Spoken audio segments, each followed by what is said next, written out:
to give you a quick demo of our CTN Network website, ctnnetwork.net. Join our community. It is free. You just type in ctnnetwork.net, and this is the homepage right here. And if you want to create an account, you would just click up here and create new account right here.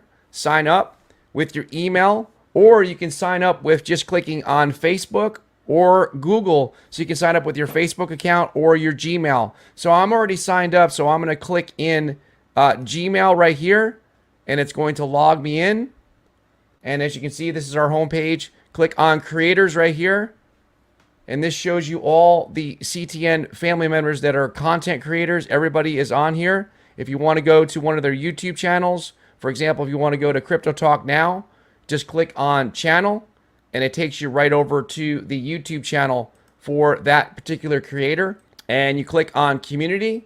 This is our community right here. We do have a forum, and this is a forum where you can post things, you can interact with one another. And there's also a blog right over here that we post our own content on. And if you click on CTN Studios, you can watch our live show and other content creators' live shows right through this CTN Studios. We do have advertisements for some of the content creators. There's the Crypto Smith, there's Waddy, the Crypto Hunter, and we also have live charts for the ISOs right in this box right here.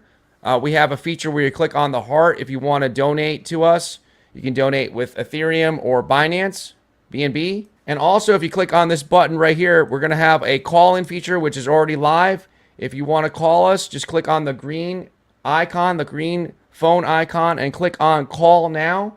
And during the show, between 9:15 and 10, when we announce it, when Max is on or when I'm on with Max, we will start accepting phone calls, and you guys can be live with the show. If you want to turn your video on, you can come on camera as well. So good stuff there. Now back onto the homepage. If you click on members, you can see all the people that are members here. All these people here, like Chaka just signed up, Gills33, Miguel. All these people here are members of our community. So you guys can sign up, and then you can chat with one another. So you can either click over here, message right here. So what I'm going to do, guys, is I'm just going to welcome him. I'll send him a quick message, and then I can click enter or just a little arrow. If you want to message somebody else, you can click on message, or you can go right over here into members chat and go ahead and message them and create a new chat if you want by clicking this little button right here. Now also, if you scroll down here, you can see some of the past videos that our content creators in our content creator family have created. You can go in here and watch some of the recorded videos. They're scrolling down here. Just choose one to watch. And that's it, guys. Thank you for watching this brief demo. Make sure you sign up so you can interact and be part of the community when we are not on the live show.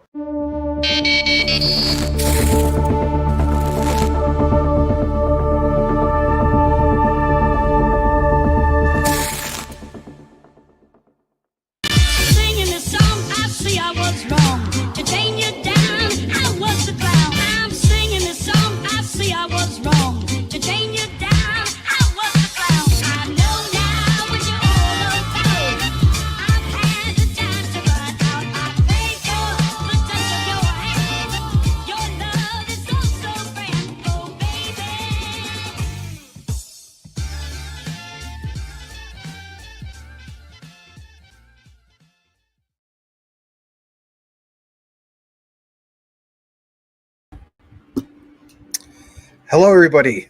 Glad to be here with you all on this wonderful Saturday, which is, let's see, April 8th. Unbelievable that we're that far into the year already. It's going to be a good show. And I did find out some more Jasmine news. Not quite the bombshell as the other, but still pretty darn impressive. We're not going to start things off with that. When I see that we have ticked up to, a decent amount of people, we'll drop that for everybody kind of gets it in at the same time. But before we get into all the hot, juicy stuff, let's go ahead and welcome a few of our wonderful community that we have here tonight. Let's go ahead and start things off with, let's see, the one and only KK. Thanks for being here. He says, Max the Machine, 4-hour, 10-minute live last night. I've never been so drowsy and interested at the same time.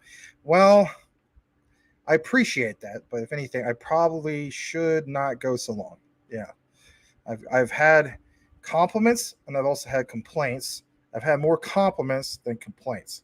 In reality, I've only had like probably 2 complaints, but it's usually from the same guy who does that. So to that guy who makes those comments, you know who you are, and it's all right. He wants me to chop it up and make chapters, and I would like to do that. It's just that when the shows go too long anyway, it makes it that much longer for YouTube to chop up the chapters. So I don't know. Maybe it's good problems.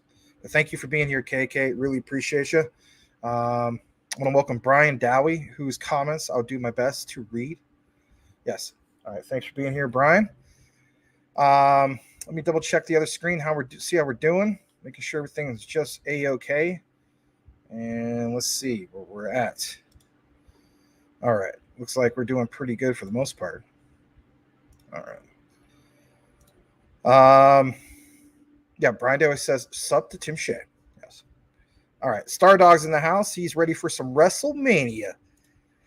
Now, I got to ask, who gifted Stardog a complimentary membership? Was it Patrick Collier? If it was, make sure you give your thanks to Patrick, because I saw your comment on when you said something about WrestleMania when you watched the replay, Stardog. So if that's who it was, make sure you give him some thanks, some dabs. But glad to have you here, Stardog. Sobo, I didn't see you yesterday, and that's okay. It's not like I'm taking attendance. What am I? I guess I really am a t-shirt, for crying out loud. I do kind of take attendance, don't I? What the heck? It's in my blood, I guess. Anyway, good to see you, Sobo. I know you're a teacher as well. Yeah, so I didn't see you yesterday. There was a bombshell, absolute bombshell that was dropped in regards to Jasmine. But I went ahead and pieced together from the live, making a proper recording for that, but I wanted to bring that info to everybody on the live first. But anyway, so I'm sure you'll catch up on it. Yeah, it's going to be considered a deep dive, but it's good stuff. So you could definitely catch up on that. Glad to have you here tonight, though. Let's go further down. Let's welcome Brittany. She says, happy Saturday. Thank you for being here, Brittany. Always appreciate you. Tim Shea is in the house. Tim Shea says, hey. He's in the house. Say hello to everyone. We got the one and only Boomer Effing Sooner. Yes, that's right. He's watching from his couch. He's kicking back, relaxing. His dog, his Cocker Spaniel's next to him and so on. And when I say, Boomer Effing Sooner, his dog's looking around like, whoa, what was that? What's going on? And got to calm the dog down, All right. Glad to have you here, Boomer. All right. Let's welcome a few more people. Brian Dowie says, sup, Max. Brian Dowie says, sup, Larry. Yes. All right. Let's go further down. We also got Dreamer. Says, hey, guys. All right. Welcome, Dreamer. Glad to have you back. Let's see. Brian Dow also says, yo, Boomer. Hope Max reads my comments tonight. Yeah, that's right. Yeah, that's right. All right. Boomer F. Sooner says, Vaseline. Vaseline? Wow. Same here, Brian. Max, let's see what we can do about reading all of Brian's awesome comments. Well, I'll do my best. All right, Andre DeFi, how's it going, everyone? Aloha, straight from Hawaii. Yes, thank you very much for being here. Aloha to you as well. And let's see here. Tim Shea says, Vaseline, Max. Please read Brian's comments. Vaseline. No Vaseline in the M16. Someday I'll lose the weight, and then I'll feed my body the creatine. My favorite jewel is diamond. My favorite color is green. I'm green and Louis the 13th. Boy, that's right. All right, I'm kidding. All right, let's go further down. Let's get into some of the other people that are here. RD Analytics is back. He says, Blue Horseshoe loves Jasmine. Huh, interesting. Well, thank you for being here, RD Analytics. Welcome back. We do hope Larry is doing better. I know that you guys saw him in the thumbnail, but that's okay. Maybe he'll be back. I don't know. We'll see how that goes. All right. Hopefully nobody could hear the fan hitting the mic. Let Let me know if you do. It's just that it's getting a lot warmer here in Phoenix, so kind of have to have something to kind of cool the max down. Crypto Holmes 777 is back. Welcome back. Andre DeFi, how's it, Max? Drop some bombs on us. Yeah, I guess you could say the Jasmine news might be some bombs. And then Mike Cornwell also dropping some bombs too.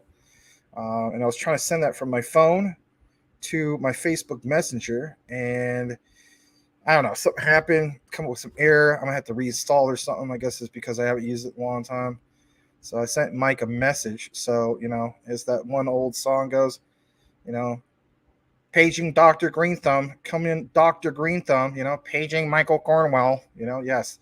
Hopefully he'll send it to me on crypto Twitter and I can share it with you guys. So maybe a couple bombshells. Jasmine for sure. And then on top of that, some really interesting Ripple news / Bitcoin news / BSV news. Yeah, all three together. What in the world's going on with that, huh? Like, I don't know. Max needs to clean up again, Anyway. Well, speaking of hello. Oh, yes, there is the bomb. Hello. Is it Menelec we're looking for? Lionel Richie. Yes. I love it when Menelec is here. Smash that like if you haven't done this already. When Menelec is here, he brings the intellect, hence why they call him Mentelect. And I think you better recognize. Yes, that's right. All right, let's go further down. We got Marvin Davis says, what's up, Max? Well, hello to you. It was awesome having a few of your, I think it was your cousins, right? So let's see if I remember, right? Jabbar, Eric, and Richard. Aha. How does Max remember these things? How do I remember a lot of things? I don't know. I just do. But shout out to you and them. All right. Which that's probably not proper grammar, but you know what I mean. All right. So let's go further down. Stardog says, Max takes as long as he takes. We love your efforts. It takes as long as it takes. Again, another example of not proper grammar tonight. But me and Stardog, we don't give a blankety blank. All right. Let's go further down. You guys are getting the Vaseline out. Wow. All right. So, Baton Genyo, welcome back. So, what's up, Max? You think Ethereum is still partnering with Fed now? I don't know. It's hopium at this point. That's not me fudding it, but in reality, it's a little bit of hopium. But I'm not going to be on the sideline. I'm not going to be that type of guy who sold my bag and then find out that I was wrong. You know what I'm saying? That's just not me. Now, for a lot of people, that's them, and that's okay, right? That's part of the whole crypto game, right? Doesn't answer your question, but that's how I feel about it. Salamander, the XTC commander, is also here. Welcome back. Thank you for being here. Let me just see how we're doing on the other page. Cool stuff. Cool Cat Crypto is also here. Welcome. XXI Gaming is here. It says, what's 100%? What's good, everyone? Glad to have XXI Gaming. And speaking of gaming, if you want to know what it's like to get juked by nobody else, you will play Mr. XXI Gaming in a game of Madden. I haven't done it yet.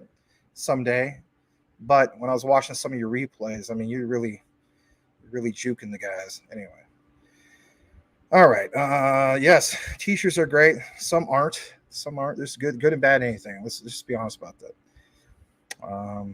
I shouldn't say this, but what are they going to do? It's not like they're watching my live stream anyway. I just want to state this. There's some teachers in my lifetime, right? I'm talking about as far as my teaching career goes, just a little bit too much on the authoritative side of things. Like they let that go to their head. As a result, it creates too much division, but teaches them. I do believe that there should be a balance between being too strict. You don't want to lose your students. You know what I mean? Like they shouldn't just get away with stuff. But there are some that they just let that go to their head. And you could totally tell. All right. Yes, Soba says, ha, ha, ha. Spring break ending soon. Uh-oh. Gonna have to go back and deal with all the kids that forgot about, authoritative people, I guess you could say. All right, Menelec says, Jasmine's looking robust, and it looks like it's ready to run along. Yes, very much so. I agree on that. Annie Rock is also here. Hey, everybody. I really like your live stream. Thanks, man. Appreciate that. I like that you like our live stream. How about that? So it says it's the same go, whether the weather be cold or whether the weather be hot, we'll be together, whatever the weather, whether we like it or not. Anyway. Guys got some interesting things you're talking about. Brittany, she's right beside me. You wish. Ha! I'm kidding. I probably shouldn't say that. All right. So let's say here, Magic Power says, hello, guten Tag, Liechtenstein Exchange. And Jasby in the house. Yes, welcome back. What's the names in the house? Hey, Max. What's up, everyone? Glad to have you here. What's the name? Just welcome a few more people. KFC. Is that what you get? Did you get KFC tonight? They have a special. I didn't get it, but I saw it online. It was on, I don't know what the heck it was. Maybe Twitter, something like that. Anyway, you can get a 8-piece for $10. You have to order online.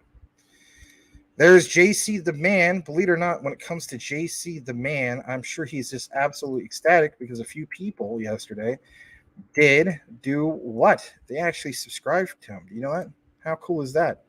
So if you don't know what I'm talking about, check this out. This is ctnnetwork.net or ctnnetwork.net, excuse me. And when you go over here and you click on creators, what's going to happen is this will come up. And when you scroll down, you will see JC the Man, right? He's kind of flexing. He's also kind of pointing to himself. And when you go there, guess what's going to happen? All this magical stuff will happen. Yes, all sorts of magical things will happen because you will notice that JC the Man is now up to 95 subs, and he would be absolutely ecstatic, beyond the moon, if somebody here from our show tonight subscribed to him and he kicked it up to 100, his big milestone. Yes, he would love that. He says, can I please have a huge pets in something something? Here's a video from JC the Man. Welcome to today's video. If you guys enjoy me, like and subscribe, and you guys are gonna be so happy. I'm making more videos, more like this. It all started when my dad just made this profile thing. Anyways, Pet Hoarder X got updated. It released a couple of things, and I need help with getting huge. I'm still giving away pets. Just put your username in the comments, but please give me free huge. Please. Just please. That's part is funny. Anyway, yes, he's literally saying please. So, come on, give him a follow. He only needs 5 more, and then it would be amazing. And you would just absolutely have pleased and made this kid's day. All right? Yes. All right. On top of that, let's go further down. Brittany says, happy early Easter. Good stuff. Thank you for that. Centrifuge is here. Welcome. And I'm sure there's a lot of people here. So we're going to kick it into the news here in a bit. I'm going to read this comment from Menelect, and I also retweeted a little bit of what he said earlier. So David Schwartz listed 10 supposed truths about XRP on Twitter. Was I the only one who found the list not 100% valid? You're not. Some other people were mentioning the same thing. I did see your tweet. I retweeted some of the other things you mentioned, but it is what it is. I mean, it's kind of like the criticism that Elon Musk gets, right? About the whole thing of turning the turning the Twitter logo into a DOGE logo. You know what I mean? David Schwartz, different story, but also warranted criticism. So let's go ahead and actually just double check the other screen for just a brief moment, see how we're doing, and we're kicking into our lineup that we have tonight. Smash that like if you haven't done so already, and let's see how we're doing. All right, let me exit out some of the software I got so it doesn't conflict. I see what's going on. I'm still rendering on the other page, so I can't exit out of that. All right, so I think we're doing pretty well for the most part. Let me stop the screen. And here we go. Hopefully I'm not too choppy. Let me know if I am. All right, let's kick it into some of our news coverage that we have for you tonight. Thank you again for being here. I think we got everything that we need up except for the ticker thing that goes on the bottom. Let me pull that up just in case some people are watching on iHeartRadio. All right, so there we go. And I think for the most part, that is it. Let me just bookmark where we're at so we don't lose our spot. Did I already lose my spot? My God, I think I did. Oh, no. Oh, no. Or as Forrest Gump would say, oh, no, Bubba. Yeah, got some oh, no, Bubba moment right here. Man, I will have to try to figure out where the heck that's at because a whole wave of comments came in. That's all right. We'll make it work. All right, so here we go. And let's get into it. So the first thing that's going to start off for our lineup tonight is this right here. Actually, not that right there. My bad. We'll get into that in a bit. And actually comes from Tokenizer. So if anything, I'm going to share it in a way so you can hear it. And then I'll get into what Mike Cornwell was sharing. So even though it's not tagged, it's in regard to DAG. Tokenizer put this out, like, I think maybe 40 minutes before the show, right? Something like that. I know it'll be started just a little bit later. He says this is a sneak peek of the DAG update and new video format for you guys. Let me know your thoughts. I thought it was pretty cool. And if anything, we'll try to cover DAG a little bit more. Smash that like if you haven't done so already. Let's go ahead and play this. Let me know what you think. Here we go. Over the years, data has continued to exponentially evolve. Let's imagine it's the year 2030. By then, we'll have about 572 zettabytes of data. For a sample size, in 2022, we created 94 zettabytes. If you haven't heard of the term zettabytes, I don't blame you. It's still a relatively new term for a measurement of digital storage, and it basically equates to 1 billion terabytes. With 1 zettabyte, you'd be able to download about 500 billion movies, given that the average movie in 720p is about 2 gigabytes. Needless to say, that is a lot of data and screen time. And beyond just the amount of data we're exponentially generating, the use cases around how we utilize this data are also evolving at just as rapid of a pace. As sensitive information gets digitalized, value becoming tokenized, more and more operations being done virtually, this in return also means we're much more vulnerable to the potential threats of what a cyber attack could do. Meaning the ramifications of cybersecurity are all that much more important as technology continues to evolve.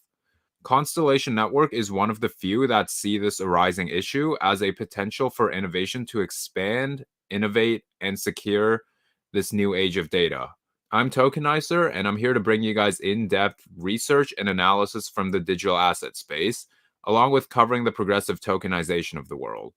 Be sure to check out tokenizer.network for all my other content platforms directly in one spot. From my Twitter threads, Spotify podcasts, Medium articles, interviews, and much more. As always, that'll be right down in the description below. Now, before we continue any further, I've also just got to remind you guys real quick that nothing you ever get from me will ever be any form of financial or investment advice, as I'm not a financial advisor. But with that said, let's dive right down the rabbit hole.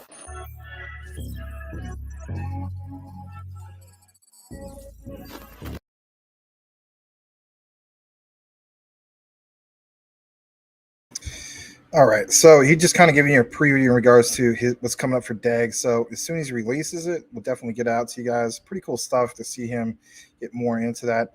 We're going to get to the next part of our coverage tonight. So I want to show you this, and it is from Mr. Mike Cornwell. Right? So let's go ahead and share that. Here we go. And let's see here. Not that one, although that's on the lineup. My bad on that. So here we go. This is from Mike Cornwell. He says, look at this. Look at all that's mentioned here. Let's go ahead and like that, retweet it. So, I mean, pretty crazy stuff, right? There's this thing called light fidelity. So this is a wireless communication technology that uses visible light instead of radio waves to transmit data. It works by modulating LED lights at a high frequency. Wi-Fi offers higher data transfer rates and greater security than traditional wireless technologies. Let's try to blow that up maybe just a tad more if possible. I don't know if we can. Looks like we can. Let's see if we can do that. So let's pull that up, share this tab instead. Maybe it's too big. I guess it's a little bit too big on that one. I'll just do that one. So, I mean, you can see a little bit of what's going on here. Let me see if my render's done on the other screen. Not yet. I think it's going to make that a little bit more clear. But anyway, yeah, I mean, there's a lot of stuff that's kind of broken down here, right? I don't know, kind of interesting. Thought I would share that with you guys. There's this whole thing of like this guy posted, right? Charlie, Stellar, IBM Stronghold. Some people were doubting if IBM was still part of the Stellar partnership. It definitely is. I don't know why people are stating it's not. But yeah, I mean, there's a lot that's basically shown here. I mean, how this off-chain scalable channels, Starlight. We know about the Starlight Bridge. Some of us do, not everybody does, right? You have, for instance, Interledger, right? You got Standard Interoperability Protocol. You got Ripple, Codius. I'll be honest, I don't know about Codius. It's programmable smart contract payment processing, an open hosting protocol platform plus security. There's obviously some other ones here and so on. Anyway, we just thought we'd share some of this. I retweeted this. It's good to like have people look at these things, right? Some people might consider it boring, but it gives you a broader sense of how everything's connected, right? Into some big things, even like was at the top, the UN, you name it, right? Pretty interesting. All right, I'm gonna go back to this other page. Give me just a second. So I want to show you this, and this is from actually Brian Dowie, right? And Crypto Mike, I did send you a text message before the show in regards to what you want to share for that, that big stuff in regards to Ripple, Bitcoin, and you know who. So if you could send it to me on crypto Twitter, I would appreciate it. Maybe you already did. I was trying to send it to myself on Messenger, and it just didn't work out too well. But anyway, that's interesting, Brian. But that's okay. No judgment, Brian. No judgment. All right. So let's go ahead and full screen this. And if anything, look what it says. FedNow is using Ripple. Yeah. Somebody asked this earlier, right? Is it going to be Cypherium? Well, here's your answer, right? So let's go ahead and full screen this a little bit more, hopefully. What's going on with that? I guess it's the most I can do it. Let's go ahead and play this. Smash that like if you haven't done so already. Listen to this. Do you have anything to say? I don't think so. Okay, so how did we get here? This is Fed.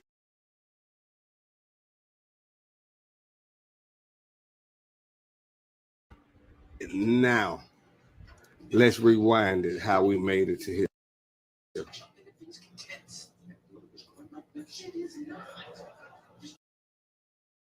Man, this is having some issues right now. Hold on. The government. Yeah, we'll have to pause that for a second. Let's try to refresh it real quick. Sorry about that, guys. Hold on a second. I have too much stuff playing at the same time. And we'll come back to that in a second. I know sometimes, because I'm not registered with TikTok, sometimes it does that if I had too much other stuff coming on. So give me just a moment, and I'll try to get that cleared up for you guys. Let me remove that for just a brief moment. And if anything, I'll just read a few more comments, but we will kick it into that. This is some good stuff. But we're just going to let it be primed here for just a bit. All right. So unfortunately, my bookmark didn't come across for whatever reason. So if I skipped a bunch of people, it wasn't on purpose. I want to welcome Mech Mike. He says, hey, all, new subscriber, got hooked on your channel looking for Jasmine content, holding over 9.5 million now. Yeah, we're going to get into some of the Jasmine content in a bit. Just trying to make sure that everything is looking okay. I think on my other screen, I got a render going on, and it might be conflicting with our stream. It's going to be over in like basically like a minute flat. So I'm just going to get through a few more comments, and that way when I play the videos for you guys, it's all a lot more clear. But thank you for being here, and thank you for being a new subscriber. Let's go ahead and welcome Mike. Man, we got a lot of mics in our community, which is that's fine. I also saw Bloopity Blop is here. Thank you for also being here. Alex G says, "Sup, homies? Anyone anticipating for the ruling? Hopefully this week is a Phoenix Rising. I don't know about it's going to be this week, right? But I think it's definitely going to be in 2023. How about that? Maybe not what you want to hear from me, but that's okay. But yeah, Bloopity Blop is here. What a name, you know, Bloopity Blop. All right. And Operation Sandman says, hello, everyone. Thank you for being here. Andre DeFi saw that post. Hara from Jasmine is heading to Hong Kong to get the word out for Jasmine to the Asian side of the world. Hong Kong will be a crypto hub. I believe so. Cool Cat Crypto is chasing the chicken, or he's eating the chicken. That's right. KFC.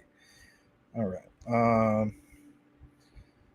Brittany, you're a loss. What the heck?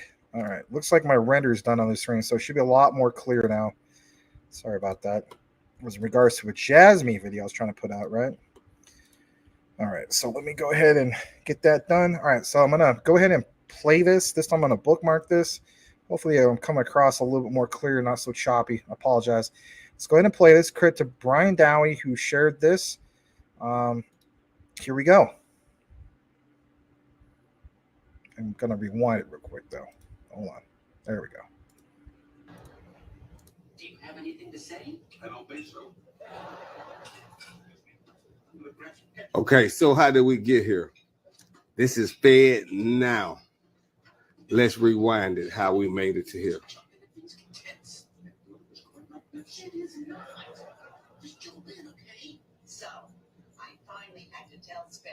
The government is using, you see it. Okay, so let's go back to how we got to this point. Fed now. This is the actual site. Okay, so we're going to scroll down, ecosystem, primary roles, scroll down past it, get to the bottom, hit the footnotes. Okay, we came to this page, the call to action. I'm going to scroll. We'll keep scrolling all the way towards the bottom. Download final page 2. All right, we came to this page. We're going to keep scrolling all the way towards the bottom. And this where we originally started at. Ripple.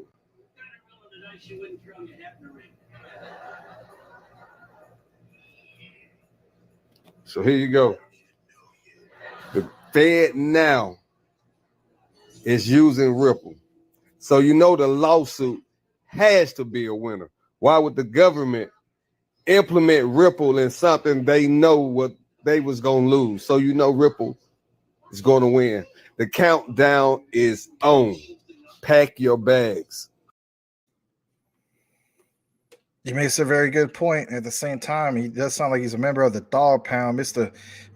Gangster, Mr. Daz Dillinger, Mr. Gangster. Let me tell you about the days of way back, right? All right, let's stop the screen on that one. But think about it for a second. With what he mentioned, is it valid? Seems like it would be. This whole talk about is it going to be Cypherium or is it going to be Ripple? I would say for the most part, 9 out of 10 people, or maybe 99 out of 100, right? That's even more, would go with Ripple over Cypherium. Let's just face it, that's a reality. And yeah, I mean, this whole thing about the SEC case coming to a close and so on, right? So it's think about what he said. I think he's spot on for the most part. I'm going to go with what he's saying. We're going to jump into the next part of our lineup here in a second. Hit the back button. Smash that like if you haven't done so already. Just double checking to see if we got anything else from Mr. Crypto McDizzle. Didn't see anything quite yet. Oh, there it is. If I tag team, there it is. All right, let's go ahead and retweet this. All right, so this is the thing about David Schwartz. Mr. Menelik was talking about earlier. All right, let's go ahead and share this. This is also from McDizzle, so both of you guys, technically speaking. So, what about this whole thing with Ripple? Have you been following what's going on with this? Well, if you haven't, we're going to put you in the loop as I get done using the Max Scratcher. So, look at this. More FedNow news. Yeah, let's get into highlights or headlines for today. FedNow solves the last mile problem of transactions being sent into the U.S. expected to go live in July. Excuse me. No, it's not related to crypto, but it's part of the puzzle. You need a great real-time domestic payment system. This is straight from David Schwartz. Maybe we can blow it up a little more. We can. All right. In working to build modern international payments, we've discovered that the biggest obstacle is often the very last hop. Getting the funds to the payment recipient through the domestic payment system. Lacking connectivity to consumers, CBDCs won't solve the last mile problem that was made modernizing international payments so difficult. Put it in layman's terms, you know how many times back in the day you had a 56K modem? At least I did, right? Man, shout out to all those people that had to go through this back in the day, right? So remember how many times we try to download a file and get rate to 99 cents or 99 cents, 99%.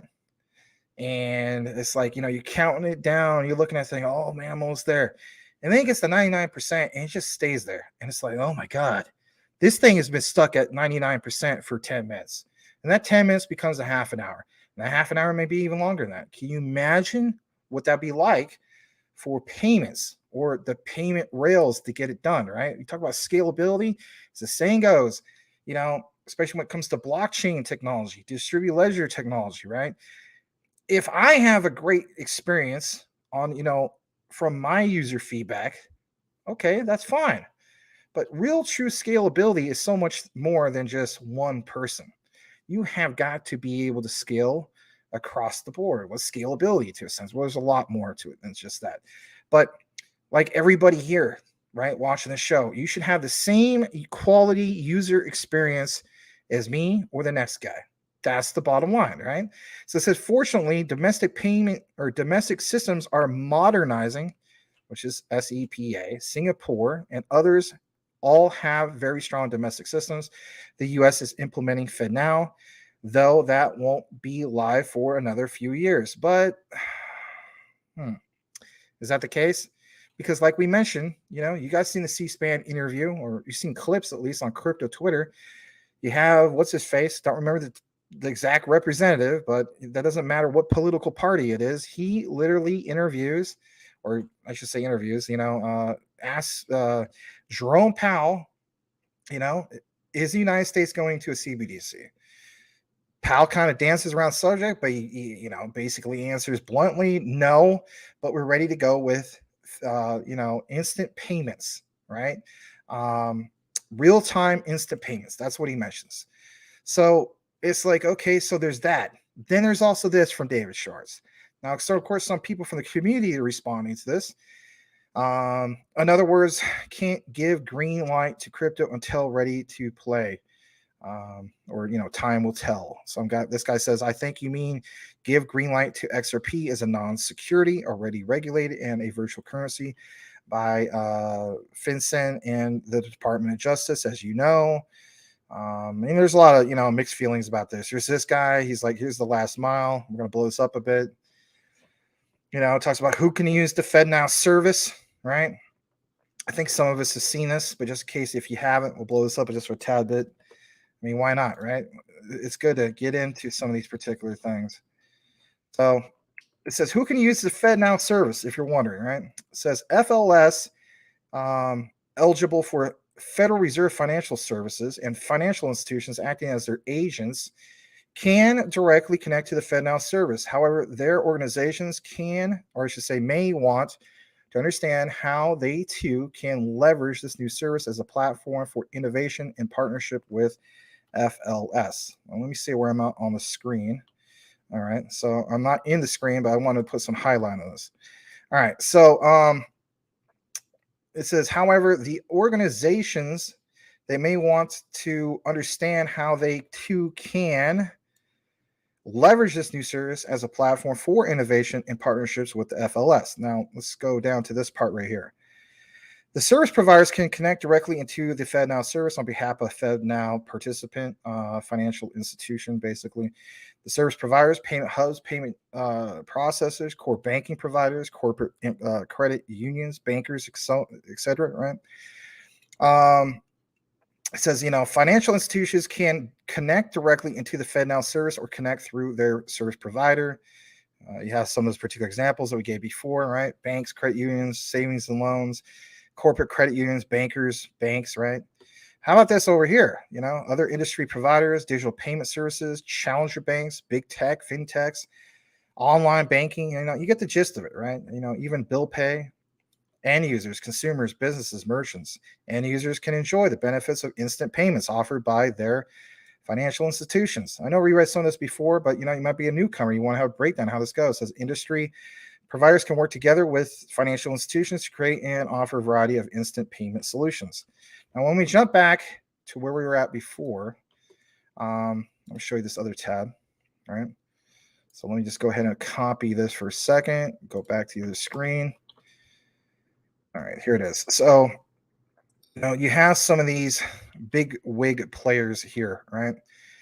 So you have open payment for the FedNow service. The FIS suite of solutions offers tools for bill pay loan systems. You got to keep in mind, this is all through FedNow, BNY Mellon, CGI. You have Euronet, right? What is Euronet? Euronet offers 3 products for participants of the FedNow service. Remember Dandelion? We talked about that a few months ago. It's been a long time since we mentioned Dandelion, but some of you guys are already aware of some of these things. Even Cypherium is listed on this particular list, supposedly, right? This might be not up to date because remember, they got taken off the showcase. But if anything, Volante, right? I think shout out to, was it CryptoSmith was talking about some of the stuff in regards to Volante. Well, what exactly is that with Volante? Well, Volante offers a variety of additional products and services to enrich a financial institution's instant payments roadmap, et cetera, et cetera. MasterCard is even part of the mix, so on and so forth, right? So, there's a lot of big players here, okay? On top of that, let's get to this next particular page. Let's go back. I know I'm not in the frame, but I just want to show you this. I want to draw emphasis on this instead of my face or my duck sauce. All right, so the FedNow Service Provider Showcase is a one-step resource for connecting financial institutions and businesses with service providers that can help them innovate and implement instant payments, or I should say instant payment products using the FedNow service. Filter and browse through the gallery to find a provider that's right for your needs. We get the gist, right? But, some people that are already into this, like this guy, Jocko, he says, see some Ripple partners. This other guy says there's also concern between Visa, MasterCard, and Ripple through Currency Cloud and Earthport. But the bottom line is a lot of people kind of like, with what they pointed out with David Schwartz, right, are looking at from, or David Schwartz, Elon Musk, right, look at like, maybe it's irresponsible. They don't like the way he's going about it. You never know, right? Shout out to Crypto Mike for sharing this. I'm going to jump back in the comments just for a brief moment. Next on our particular lineup is going to be a little bit more from Brian Dowie in this regards to what Crypto Hulk put out earlier. Maybe shared this the other day. I can't remember, but in regards to XRP, a vault of gold, right? So we'll get into that in just a brief moment. All right, let me stop the screen. Smash that like if you haven't done so already. And let's get back into the comments. 64 more comments since then. My goodness. All right. So let me go further down. We got Brittany, or Brian Dowie says, Brittany, she's great at a game of Twister. Wow. All right. Well, interesting. All right. Menelix says, Stellar, really the Illuminati coin that destined for, or XLM, I should say, a higher level of greatness than most investors thought. I mean, that's pretty deep, man. Crypto Homes 777 says bought a bag of render token today. Yeah, that's one I need to look more into. Cool Cat Crypto says XLM is pretty damn evil. Operation Sandman. XLM is in bed with IBM. A lot of people are in bed with IBM, you know. H-bar, right? Hedera. Quant, technically. You know, there's a lot of them. Brian Alley, Menelek, not sure, but seems like Jeb has no dirt on his hands. Makes me think something's up. Crypto McDizzle, for shizzle manizzle for show at 6:30, a half an hour ago, says, I just tagged you in that Mr. Stanley. All right. Never been called Mr. Stanley, but that's all right. So, okay, I did share that one. Okay, there might be another one that I need to look into in a bit. If anything, we'll get into that in a minute. I just want to catch up on the comments just for a bit. April Cornwall, your wife, says, hey, all very beautiful night here in the Cornwall house, ready for Easter tomorrow. Well, that's cool. That's very cool. I'm glad you guys are celebrating that. Jasmine is going to $17, says RD Analytics. But, you know, April, forgot. Thank you for being here. And thank you for the flowers all the time. All right. Yeah. Could very well. I don't know. I just think just like anything, right? Whether it's Luna Classic, we just need to get to some of the milestones first, right? Let's first get to penny. Then let's get to 50 cents, stuff like that, right? But long term, I don't see why it couldn't happen. I just don't know how soon we get to 17. Now, some people got, you know, more info about that. If you're looking for that info for me, I don't have that right now. In the past, we've done the concept of it and so on, but if anything, it was just more like reiterating what other content creators were sharing as far as the news and so on. But in the future, we'll try to get something more solid in regards to that. But I don't want to be the type of person to be like, oh yeah, you know, $17 for sure. I got to have something more solid to present in regards to that. Thomas Sutton says CPH, rocket ship to the moon, the king. Thank you for being here, Thomas Sutton. Appreciate you, man. Let me go further down. Give me just a second. Hold on just a minute.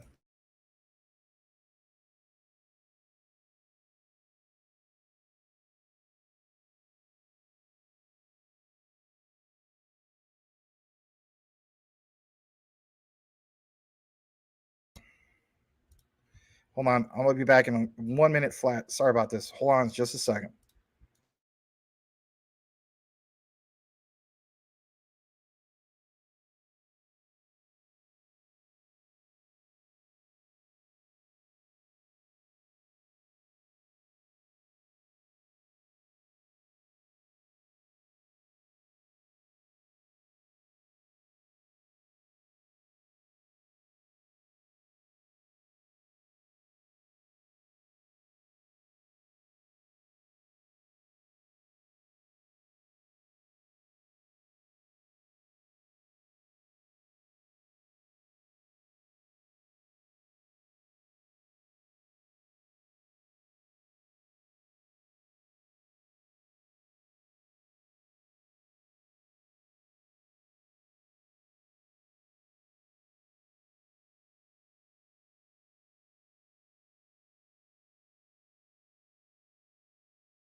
All right. Sorry about that. I'm back. I had to take care of something real quick.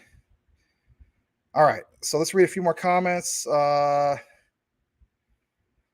This is the way. You guys been watching some Mandalorian. That's good stuff. Is Stronghold evil too? They supposedly have ties to the IBM too. Well, there you go. Hello to GS. Welcome back. And I'll read a couple more comments and we'll kick it back into the news lineup. Magic Power says Asia, big market and opportunity for Jasmine. It's a big deal. I agree.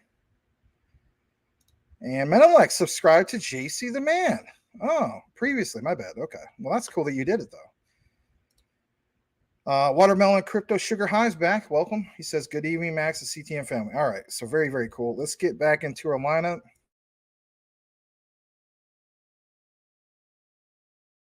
I just literally ran from one side of the house to the other. So I was trying to be back in a minute. So I'm like, ugh. Probably need the exercise anyway. All right. So let's get into this. Let's see what we got here. And I think it is Crypto Lulu. Yes, I meant to play this the other day. So we'll play about maybe 5 minutes of this, and then we'll play the rest, right? Told about 9. Play the 5 minutes in, 5 minutes out, if you will. Let me go ahead and get that going. And let me get my ticker thing back. All right. Oh, it's already playing. All right. So let's go ahead and share this. And thank you again to Brian Dowie, who shared this the other day, but I didn't have a chance to share it. Here we go.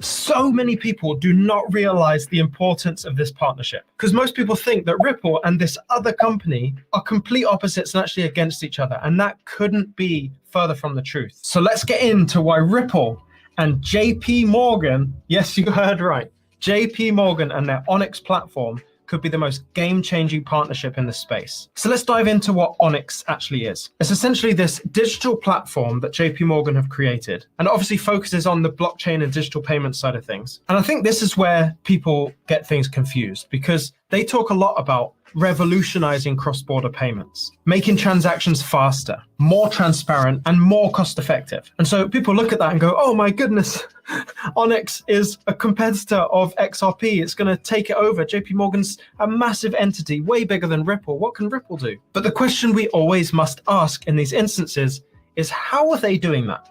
Like, how is Onyx actually doing that? What actually is Onyx? And that was a rhetorical question, because I'm going to tell you after my research what the answer is. And I think I actually even said it before. It's a digital platform. It's not a digital asset or a digital bridge asset or an agnostic bridge asset. They didn't say any of those things, and so the alarm bells shouldn't have gone off in the first place. It's a platform that JP Morgan have made. Why is it important that it's JP Morgan that did this? Well, think about JP Morgan. They run a massive operation all around the world. They're literally one of the biggest banks in the world. If they have a platform and Ripple have an asset, how might you think they might work together? It's, for example, to settle funds. Well, yeah, you probably tied it all together there yourself. Onyx is the platform, and XRP, at least at a limited capacity right now, is the asset that does actually transfer the value across the platform. Now, why can't Ripple just make this platform, right? It should be very easy to do that. And you could make the case that RippleNet is this, right? But RippleNet really focuses on the traditional financial system, and as things go on, they'll kind of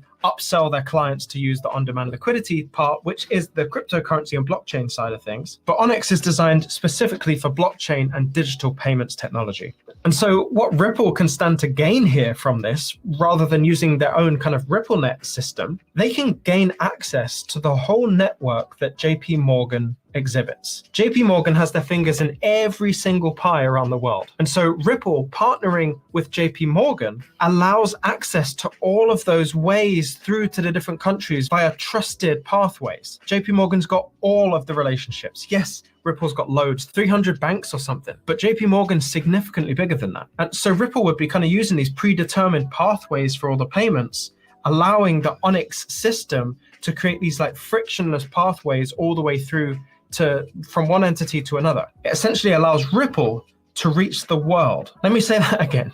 It allows Ripple to easily reach the whole world of payments. This JP Morgan and Onyx partnership is the biggest game-changing partnership that they've done so far. And so you'll be thinking, okay, well, that's what Ripple stands to gain from this partnership, but what does JP Morgan stand to gain? Well, actually, XRP is kind of made for this. It's made for this type of system.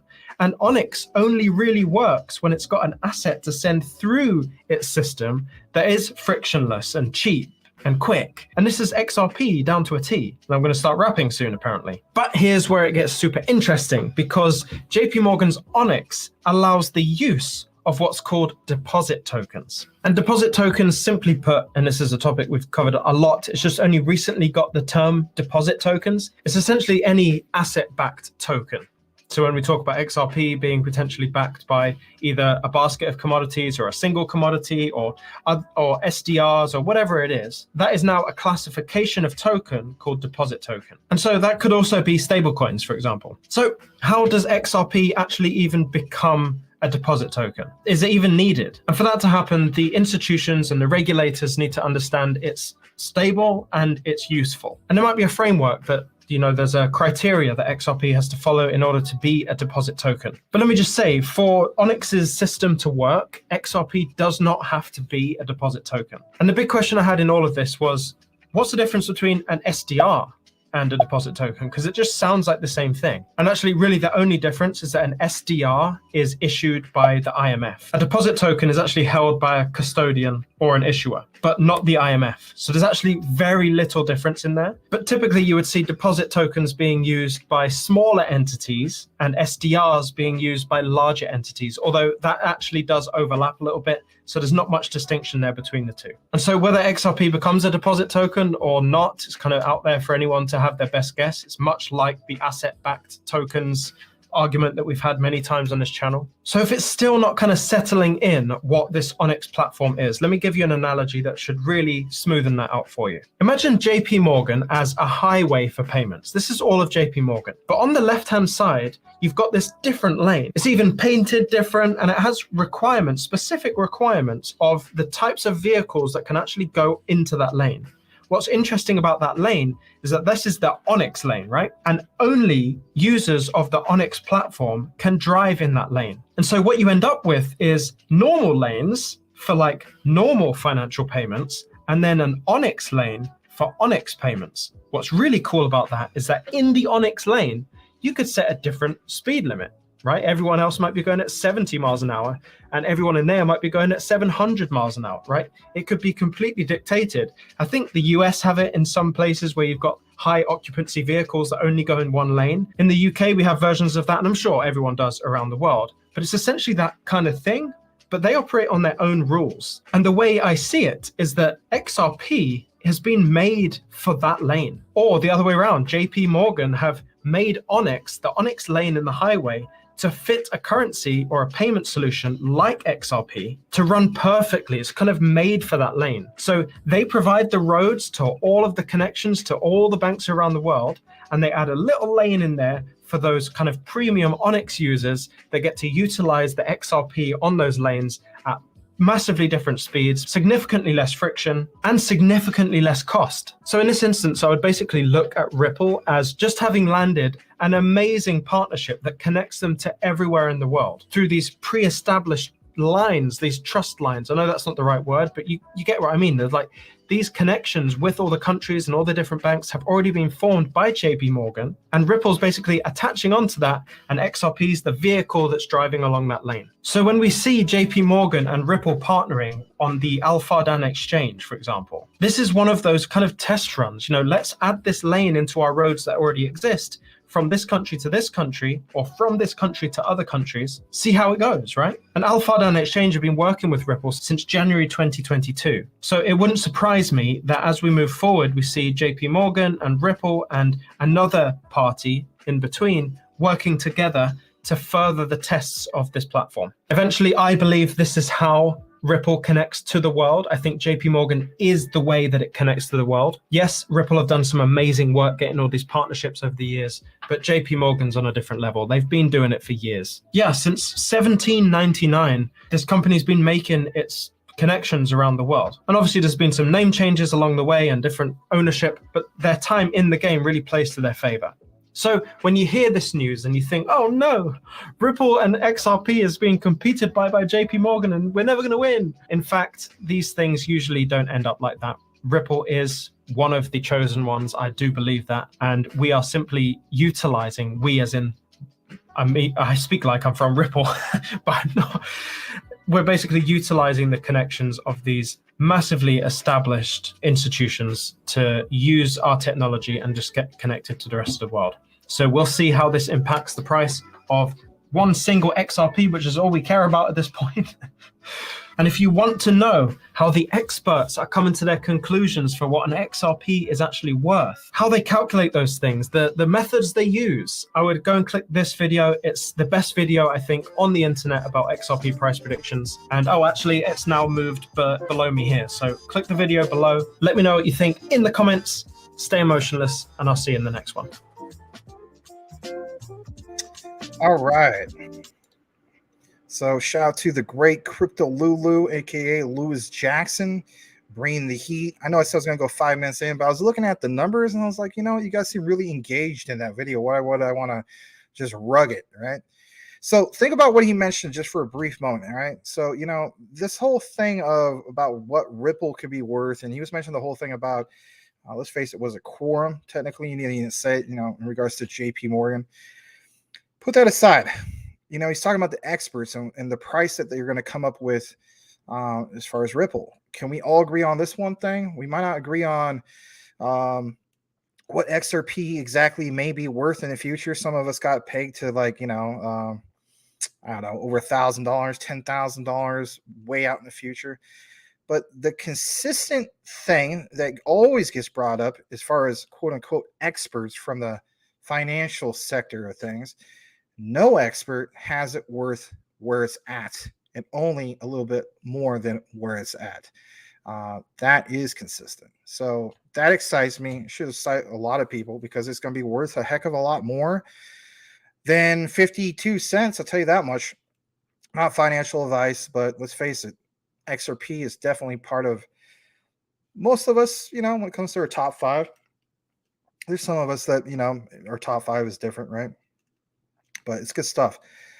I'm going to read this comment, and I, you know, lost a whole wave of comments, but it's good problems. Nothing personal. I hope nobody takes any offense to that.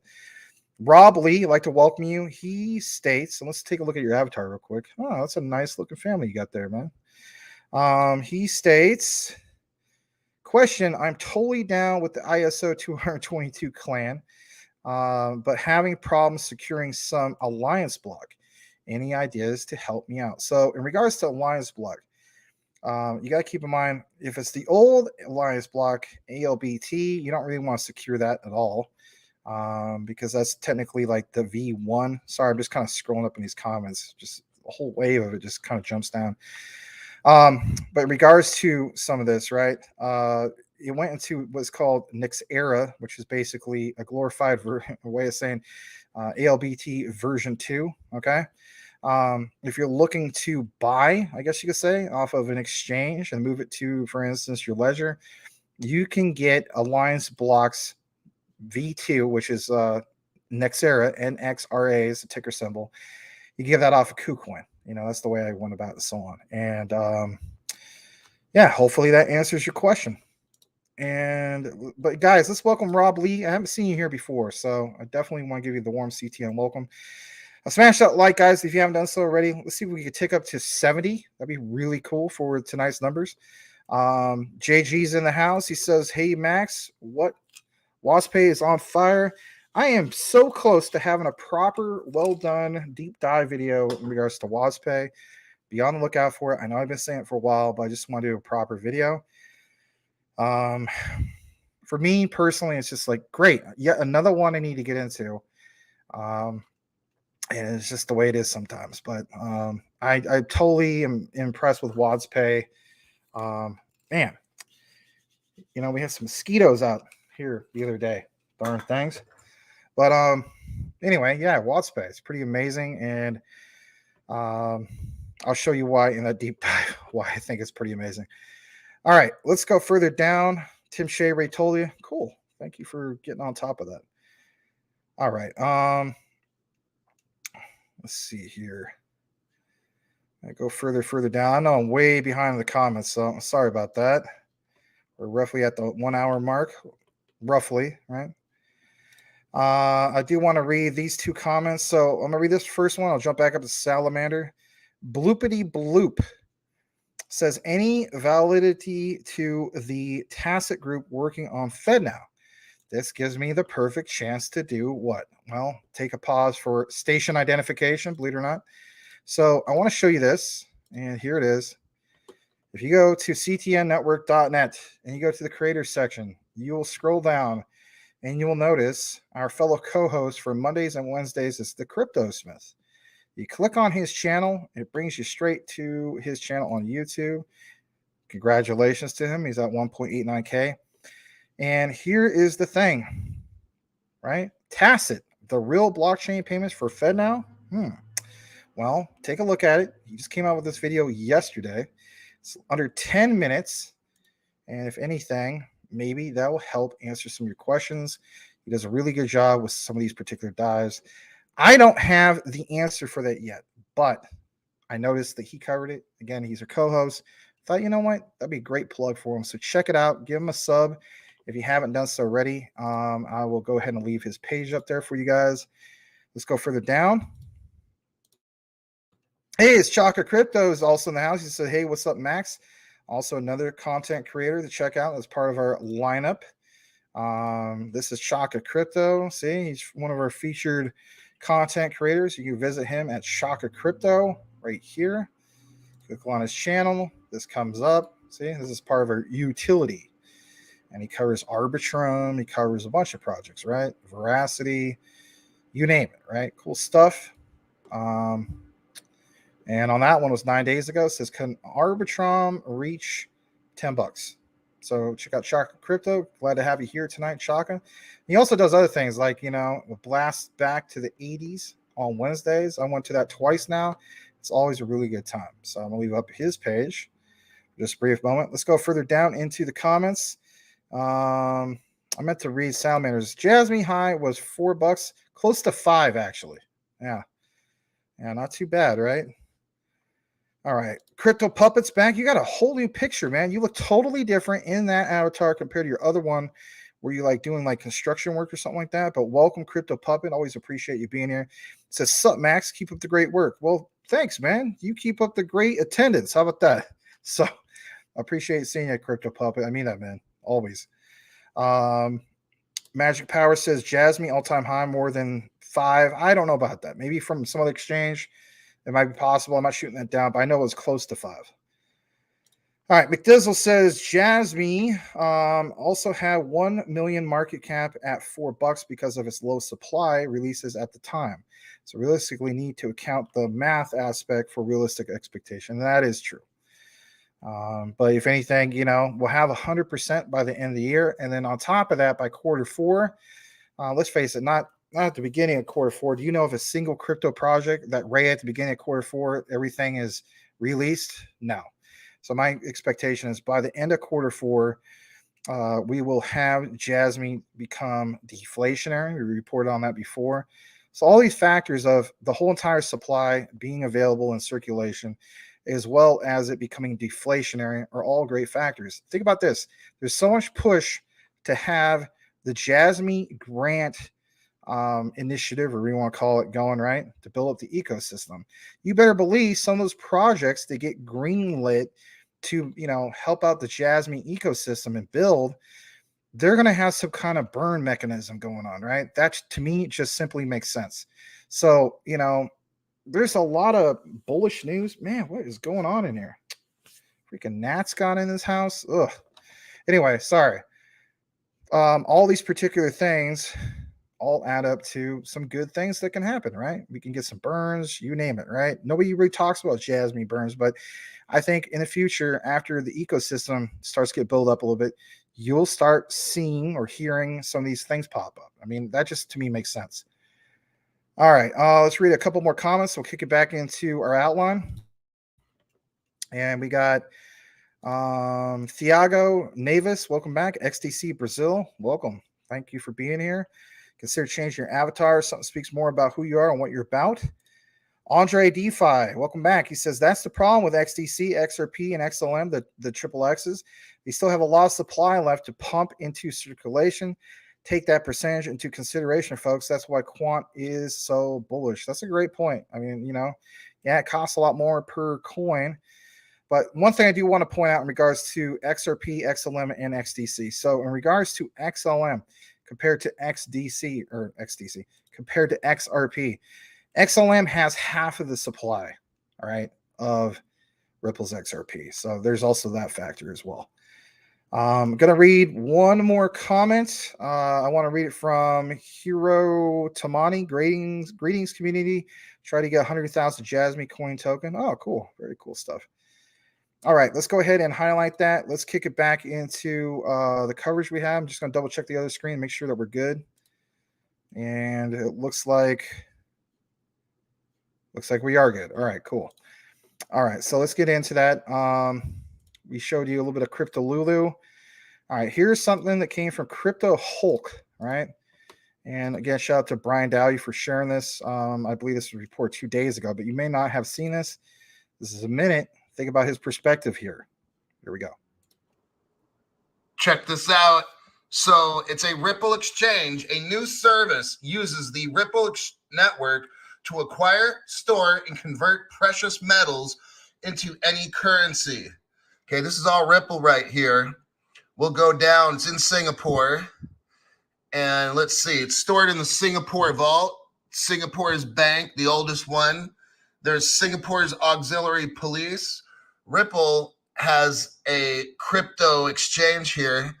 And it says here, we will be giving away free XRP to our customers so they can get started without further ado. We hope our new customers enjoy that. Wow. So have you heard this on any other channel? No. Very interesting find right here. We're going over this on Crypto Hulk, by the way, live at 7 p.m. Pacific time, and that'll be April 6th. I'll see y'all there. All right, so thank you for the reporting from Crypto Talk Now, sideline reporter, Mr. Brian Dowie, bringing the Crypto Hulk news. Glad to share that. We're going to jump into another one that we happen to have for the lineup of tonight. I think it is a little bit more from Mr. Crypto Hulk. Let's go ahead and play this. And here we go. Smash that like if you haven't done so already. Let's play this.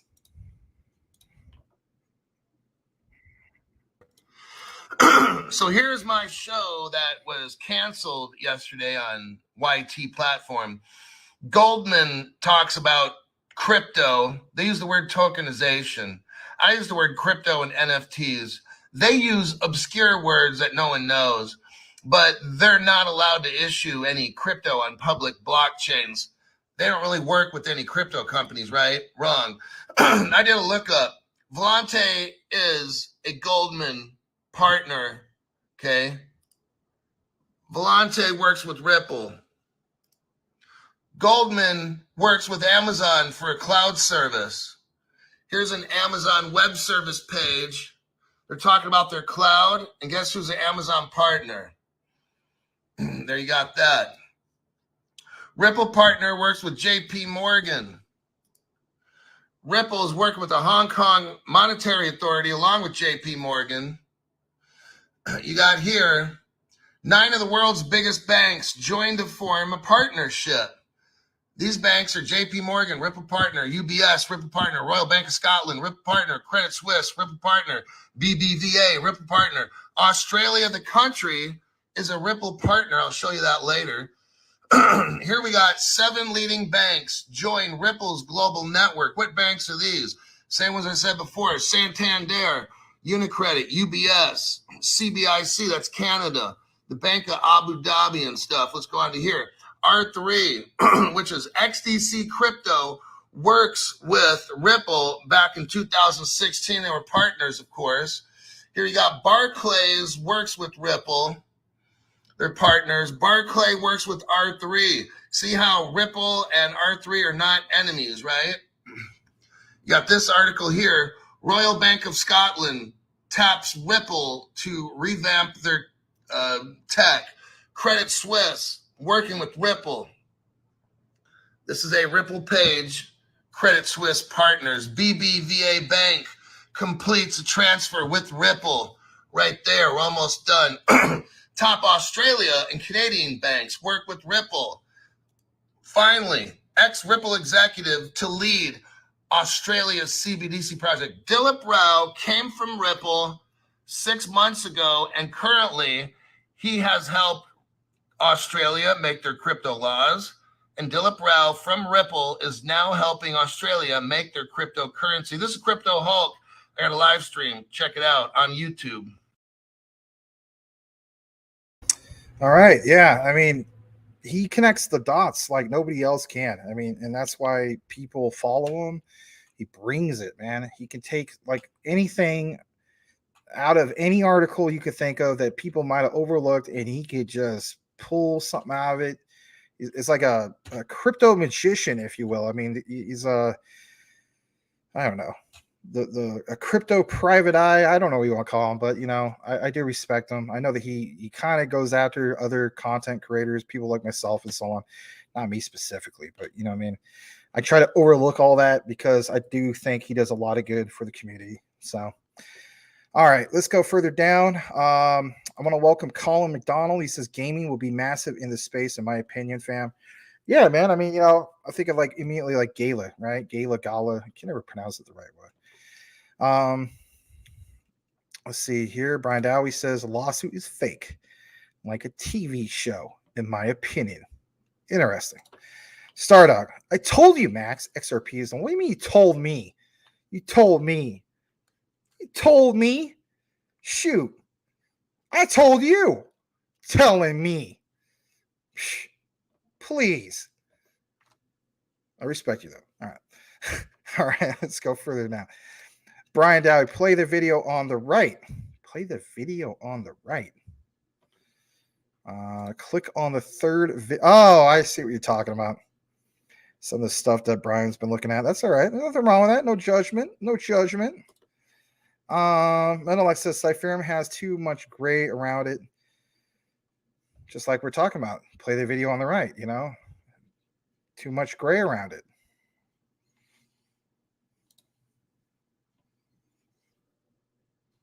All right. So with that said, Boomer F. Sooner says, McDizzle, what's a realistic expectation for Jasmine? Ballpark. Not financial advice, but he's going to tell you guys something here in a bit. Magic Power says, for Jasmine's realistic expectations, you have to recognize many aspects. So for me, $17 is possible next bull run. Ooh. If that was the case, let me see here. What would that be for me? You know what it would be for you. I'd be worth $3,405,000 just off of Jasmine. So I'm all for it. Sounds good to me. Sweet Tim Caroline. Boom, boom, boom. All right, let's see what it says. Finally got out of the plastic wrap and is. Oh, wow. That's interesting. Brittany says she's got the doors barricaded. You know what I love about you, Brittany? You just seem like you're down. You know what I mean? You're a good sport. You know what I mean? You're not one of those types of people who's like a prude or something. Like, oh my God, how absurd, Mr. Brian Dowie. I would never be seen with that type of thing going on. I am over in my own land with my BCH and my crumpets. How dare you refer to me in the same sentence, Mr. Dowie? All right, sorry about that. Let's get back to the topic of crypto, all right? Menelect, I hope everyone watching this live stream is at least a 10% XRP holder. What is a 10% XRP holder? I used to know. Remind me. All right, I'll read one more comment from McDizzle. Yes, Jasmine can go to $1 to $3 with strictly retail. Wait till institutional investors come in and the data locker kicks in. Yes, and we pointed that out yesterday, right? So, you know, the Japanese government is all about innovation, right? So they're all about innovation and so on. They also realize there's only a select few that their government has, right? Jasmine, maybe a couple others. I think there's this other one that had a confirmed partnership with Pokemon, right? Some of the fudders were pointing that out, but, you know, that was valid. So in reality, it's like a handful. You know, originally we started off with a handful. Remember, and it's like, was it 2010? And we had Bitcoin. We had technically Ethereum Classic, because it wasn't called that, right? We have Litecoin. I think there's like a few others and so on. But in reality, look at Japan. It's kind of like the same situation, but a little bit different. So, you know, if they're gonna, you know, make things so the citizens of the country have a say on what goes on with social media by, you know, monetizing their own data. Are they going to give it up? Are they going to keep it? What are they going to choose to do? That's big. The whole concept of the personal data lockers is absolutely huge for Jasmine. That's their main utility layer.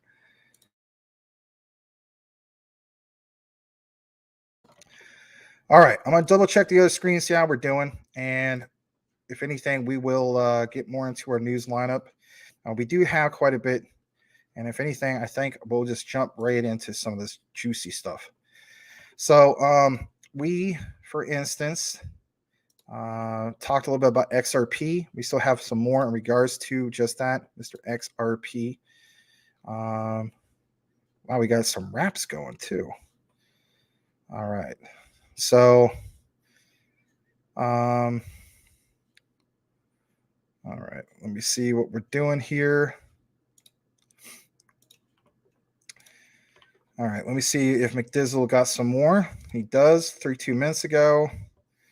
It's reality. It's for the Relio network. I guess we could jump into that real quick. So if you've seen us here, we've talked about Relio quite a few times. We did a deep dive. Let's jump into that for just a brief moment. So Relio, all right, we covered it roughly, 3 weeks to a month ago. During the time of covering it, was at 8 cents. It's absolutely exploded since the time we covered it. Not really taking credit saying that, oh, it's because of us that, that's what happened. No, we're not that big of a channel to make that happen. And even if we were that big, I don't even know if we could still take credit for that. I mean, as the saying goes, that you might thread the needle a little bit, but not much. So what is Relio, you may be asking? Well, I'll show you just a little bit. So here you go. And on the 7-day chart, you will see Mr. Relio right here. Shows us on 14.63%. Now, this originally, I believe, was up to 42 cents. So let's take a look at this. We originally covered it at 8 cents. And let me show you what's going on for the last 3 months. So we covered it right around, I think it was like right around here, roughly like the middle of February, something like that, right? And then it really started blasting off after that, like a week after the coverage. We saw some real first breakouts, like right around the 15th, right? Like well over, 33 cents. Now, recently, this thing has gone past 41 cents, like 42 cents on, April the 4th, right? And just really, really doing well. Well, what the heck is Relio, you may be asking, right? And I did notice that Richard Common Sense Crypto, like 5 or 6 months ago, he covered Relio as well. So why are we covering it? Why did he cover it? What the heck is Relio, right? I'm not going to do too much of a deep dive, but it's a tokenization of real estate, right? We do have a confirmed market cap of 1.978 million, so close to 2 million. There's only about 6,568,000 of these in circulation. It only has a max supply and total supply of 75 million. And they recently got listed on MEXC. Okay. So, what is this update from Crypto Mike? Well, we'll get into that right now. So on this, he has this right here, and he says, Yo, el maxo P. This Relio network info out. Relio network alpha launch. All right. So when we get into this, we go to this particular page. And like you see here, the Relio network for RWAs is live. Now, what is this? Right? The alpha launch. It's alive. Right? Well, is it? Let's see. So if anything, I'm going to blow this up a little bit more just to make it that much more bigger for you. And let's see how we're doing on this. So I'll come back into the frame for just a brief moment. There we go.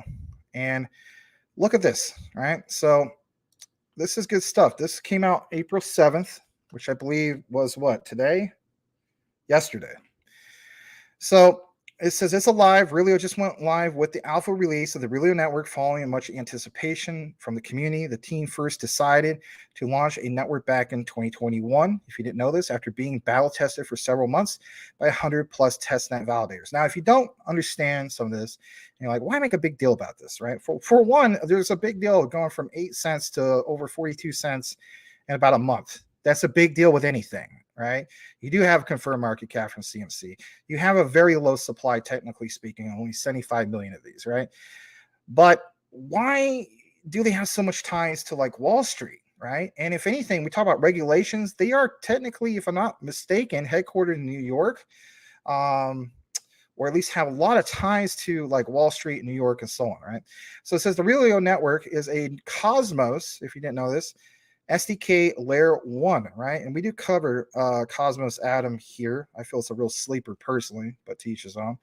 Shout out to Badir, crypto winner, he's in that. And it says it's a Web3 ecosystem focused on the issuance and management of digitally native real world assets. That's what RWAs are, if you're wondering. Its design is to be fully open source, permissionless, and purpose built. The network has built-in EVM compatible and features of a native dual token, public proof of stake. And I read this because a lot of you guys didn't see the deep dive, right? But check this out. This is for both Relio's utility token, right, and its hybrid digital security token, right? And think about how this sounds, security tokens, right? There's a difference between utility tokens, security tokens, so on and so forth, right? And if anything, we might just do a special where we give you the educational side on that sometime, because we do bring in just more than just news. But definitely look into it. If you don't know the difference between security tokens and utility tokens, you do need to educate yourself on that. Now it says important details. Users and developers can now access Relio Network as a layer 1 blockchain built using the Cosmos SDK and running on top of Comet BFT. The Relio Network relies on a set of validators to secure the network. A validator's role is to run a full node. We know about validators for the most part, right? You should know about some of these things. But look what it says here in regards to Comet BFT. This enables the process. Validators must also participate in governance by voting on proposals. You guys who have been into Luna Classic and other projects, you should know about proposals by now. But look what it says in regards to Cosmos. So Cosmos SDK, which means Software Development Kit, is an open source framework for building public sovereign proof of stake, POS, right? Blockchains with 250 plus applications and services in its ecosystem.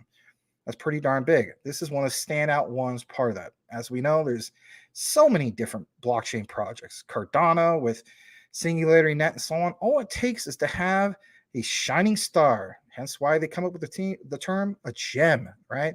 Relio Network is a Cosmos gem. Why? Well, like it says, they aim to be part of the growing Cosmos ecosystem of application-specific blockchains and will leverage the IBC protocol to transact with member change.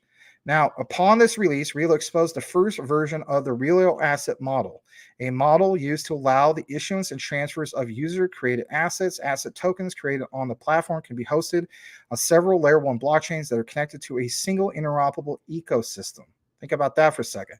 The multi-chain feature will initially be made possible through a user-controlled chain-agnostic issuance account created for each new asset, allowing asset tokens to be bridged across multiple blockchains while maintaining a parallel, immutable, smart tracking ledger. I mean, that was a mouthful, right? The Relio Network alpha launch will allow users to construct Ethereum-based smart contracts and assets and utilize them within the Cosmos ecosystem. Now, here's the key features, and then I'll get towards the bottom in a second. We know about the whole thing of the proof of stake we just talked about. How about this? Web3 compliant. The networks intends to host the base layer for real-world based metaverse and Relioverse, right? You're talking about, I guess real, the tokenization of real estate. So you have, for instance, the digital form of that representation of real estate, but also in the Relioverse, if you will. I mean, of course, later on, maybe we can do a deep dive in regards to the Relioverse. There's user-based governance built for its users. The Relio Network will allow the network to participate and vote in the network upgrades, so on and so forth, right? There's staking, there's tokenization ability. This is the good part. The Relio Network allows for the creation of new assets in a secure, decentralized process. Now, there's this whole talk about the tokens, and you can look more into this if you want. But how about this? You might be a guy who you never heard of Relio, right?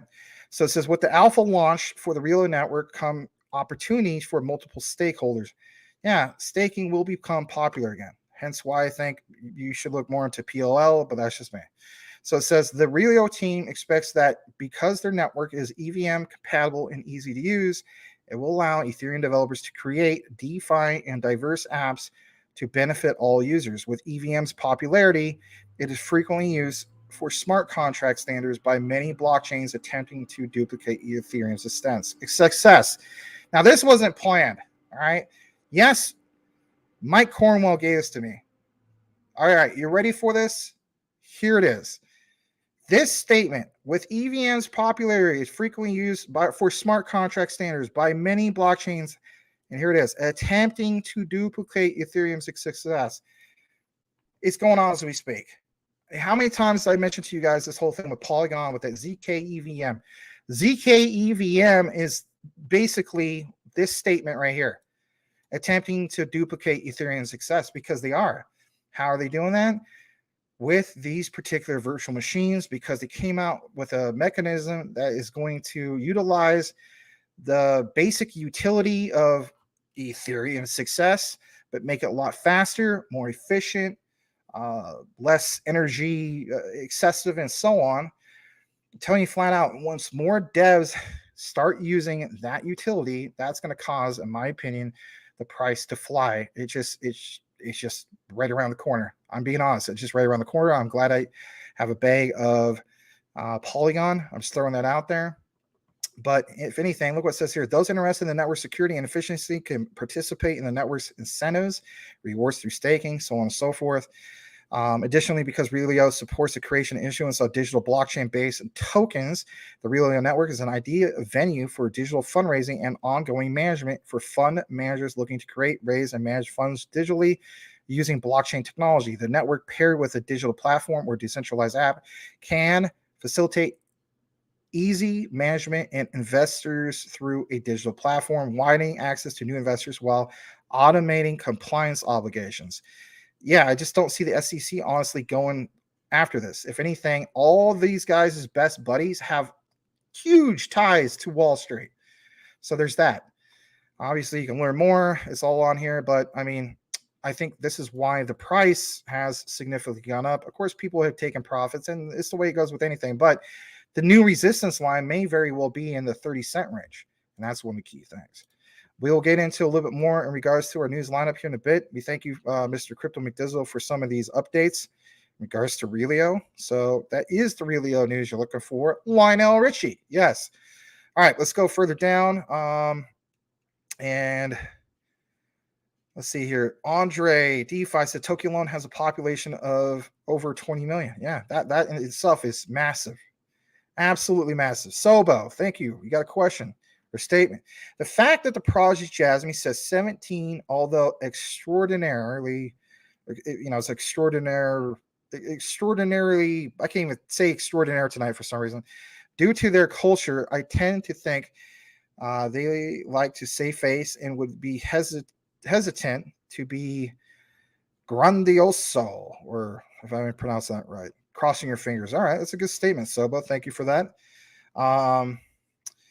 Andre says they are just now opening up crypto to pop. That's big in itself. And knowing that, slashing the tax. And like we reported last night, and the chopped up video form will be released later tonight after the show for sure. I have it done. I just need to upload it to YouTube. It's got to do a thumbnail. Smash a like if you haven't done so. I just saw it. We ticked up to 70. Very cool stuff. But anyway, it's the slashing of the taxes and the white paper for Web3. Like, Japan totally gets the whole broad picture. They got it together when it comes to that. It's a shame that the United States is not the same way.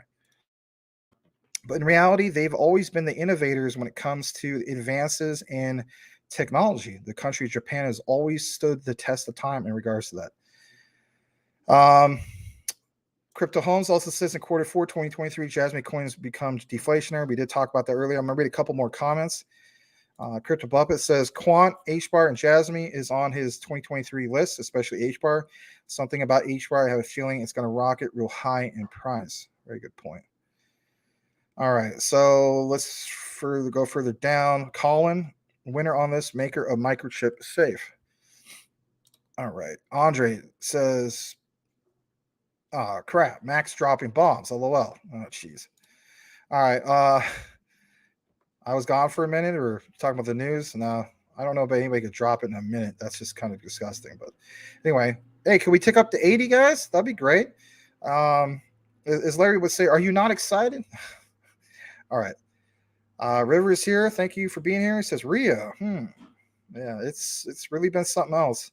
We have a small community who might be here as we speak from Relio. I'm not even kidding you. All right. I'm gonna read a few more. Cool Cat Crypto says JP Morgan created XDC. There, I said it. Because of the R3 connection, or because of Quorum. Hold on a second. Magic Power Jasmine Grant has integrated BNB chain, enabling users to pay lower gas fees on transactions. That's cool stuff. All right, so let's jump into some of this. So we covered the whole thing in regards to Relio, which is good stuff. We showed you some crypto Lulu. I want to show you guys this real quick. It's in regards to Quant, and then we'll get into some of the other coverage we have. This is good stuff, all right? So I want to show you this. And why do I want to show you this? Well, if anything, listen to this for a second. You know how many times you guys have mentioned since summer 2022 about LCX being a blockchain bank? Well, hear this perspective in regards to what Quant Papa has presented. It says the QNT Gateway, Quant Papa Bank, he's joking. Operators could effectively become like a bank. So the other day, was it last Tuesday, right? We had Tokenizer on, super cool. And we were talking about SATP. I came out with that particular chopped up video, kind of, condensing it down why SATP is such a big deal when it comes to Quant. Well, like it says right here, the SATP protocol could possibly be used also for tokenized deposits. Listen to this. For example, fiat money being deposited into a regulated CBDC network, and it's digitally represented a token data structure. Here, the gateway operator could effectively become like a bank that receives incoming assets, fiat money, and records into the DLT. I suppose if there ever were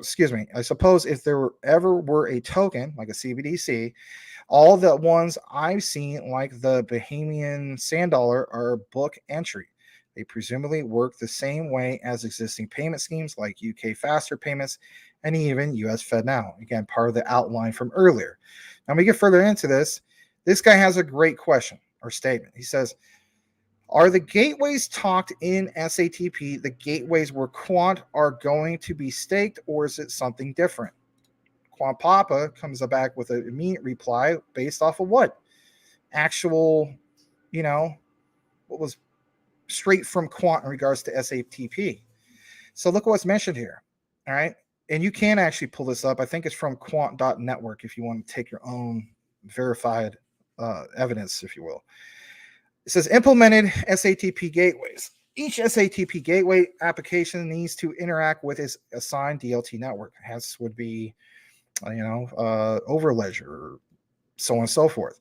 This will normally require the use of DLT-specific software libraries, like I was mentioned, right, and custom functionality depending on which network the gateway connects to.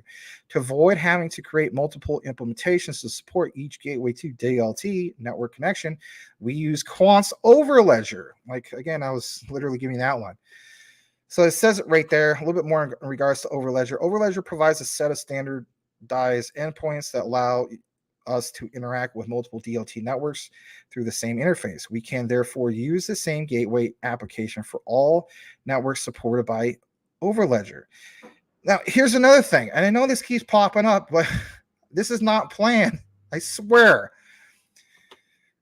Let's reiterate it. We can therefore use the same gateway application for all networks supported by Overledger, including the EVM. What does Polygon, the big bombshell that they just came out with on the 27th of March? ZK what, everyone? Can I hear it in the rafters? EVM compatible and Hyperledger Fabric networks used in our initial implementation. When I come out with a video and I put something on like, Polygon, it's not saying Polygon's going to go parabolic tomorrow, but I'm telling you flat out, once that spreads like wildfire and more devs get whiff Yeah, whiff. Like, what the heck? What do you mean whiff? Of this whole thing with ZK EVM, it's an absolute game changer. You don't believe me? Go check out the 4 to 5 minute long video that's in our video section in regards to Polygon's ZK EVM. I'm telling you flat out, if you're all about utility and the utility being used, you need to educate yourself more on why that is absolutely massive if you hold Somatic. I mean, I just gave you guys 2 examples tonight, not even planned in regards to the whole topic of EVM. Boom, there you go again. All right. So yeah, Hyperledger Fabric networks used in our initial implementation. The gateway application implements a messaging interface compliant with SATP. This interface is described in the SATP specification draft. This is why, I had Tokenizer come on and mention briefly the whole thing with SATP and why it's huge. Are you not getting why that's huge now? When we talk about quant, with this interoperability and so on, I mean, that's big. But I mean, you literally see why it's big. We consistently connect the dots when it comes to stuff. You may be into Jasmine. You may be into quant. You may be into Polygon-matic, right? The whole key thing here is having an understanding of how all this stuff comes together. Like Larry says, how it interacts with multiple DLT networks. Might not say Polygon right now, but you can connect the dots. You can go back and learn about it yourself. And it don't take rocket science to figure it out. All it takes is to do a little bit of reading. That's it. All right, a little bit more in regards to our lineup for tonight, but that was pretty cool to see that from Mr. Quant Papa. And let's see here. There was some more in regards to quant. I don't want to get into that right now at this moment. But what I do want to bring to you guys' attention is some big news in regards to Stellar. So smash that like if you haven't done so already. This is the Stellar news you're looking for. Yes, Lionel Richie. This is mainstream news. Think about this for a second. Stellar XLM partner MoneyGram obtains major award by Newsweek. Ooh, yeah. Huh. What's up with that? Well, look at this. So the prestigious award is recognition of MoneyGram's stellar reputation and global trust of investors, customers, and expert communities. Amid all the, quote, most trustworthy companies in the finance category, crypto-friendly MoneyGram was ranked 4th. Now look at this. According to an official statement shared by the team of MoneyGram, a Texas-based cross-border payments heavyweight, it obtained the most trustworthy company in 2023. Think about all this that's happening as we speak, trying to get to the road of regulatory clarity. Yeah. Well, it sure helps to have this right here, most trustworthy company in 2023. Now look at this. This is straight from them, from MoneyGram. They're honored to have been named one of the most trustworthy companies in America in 2023.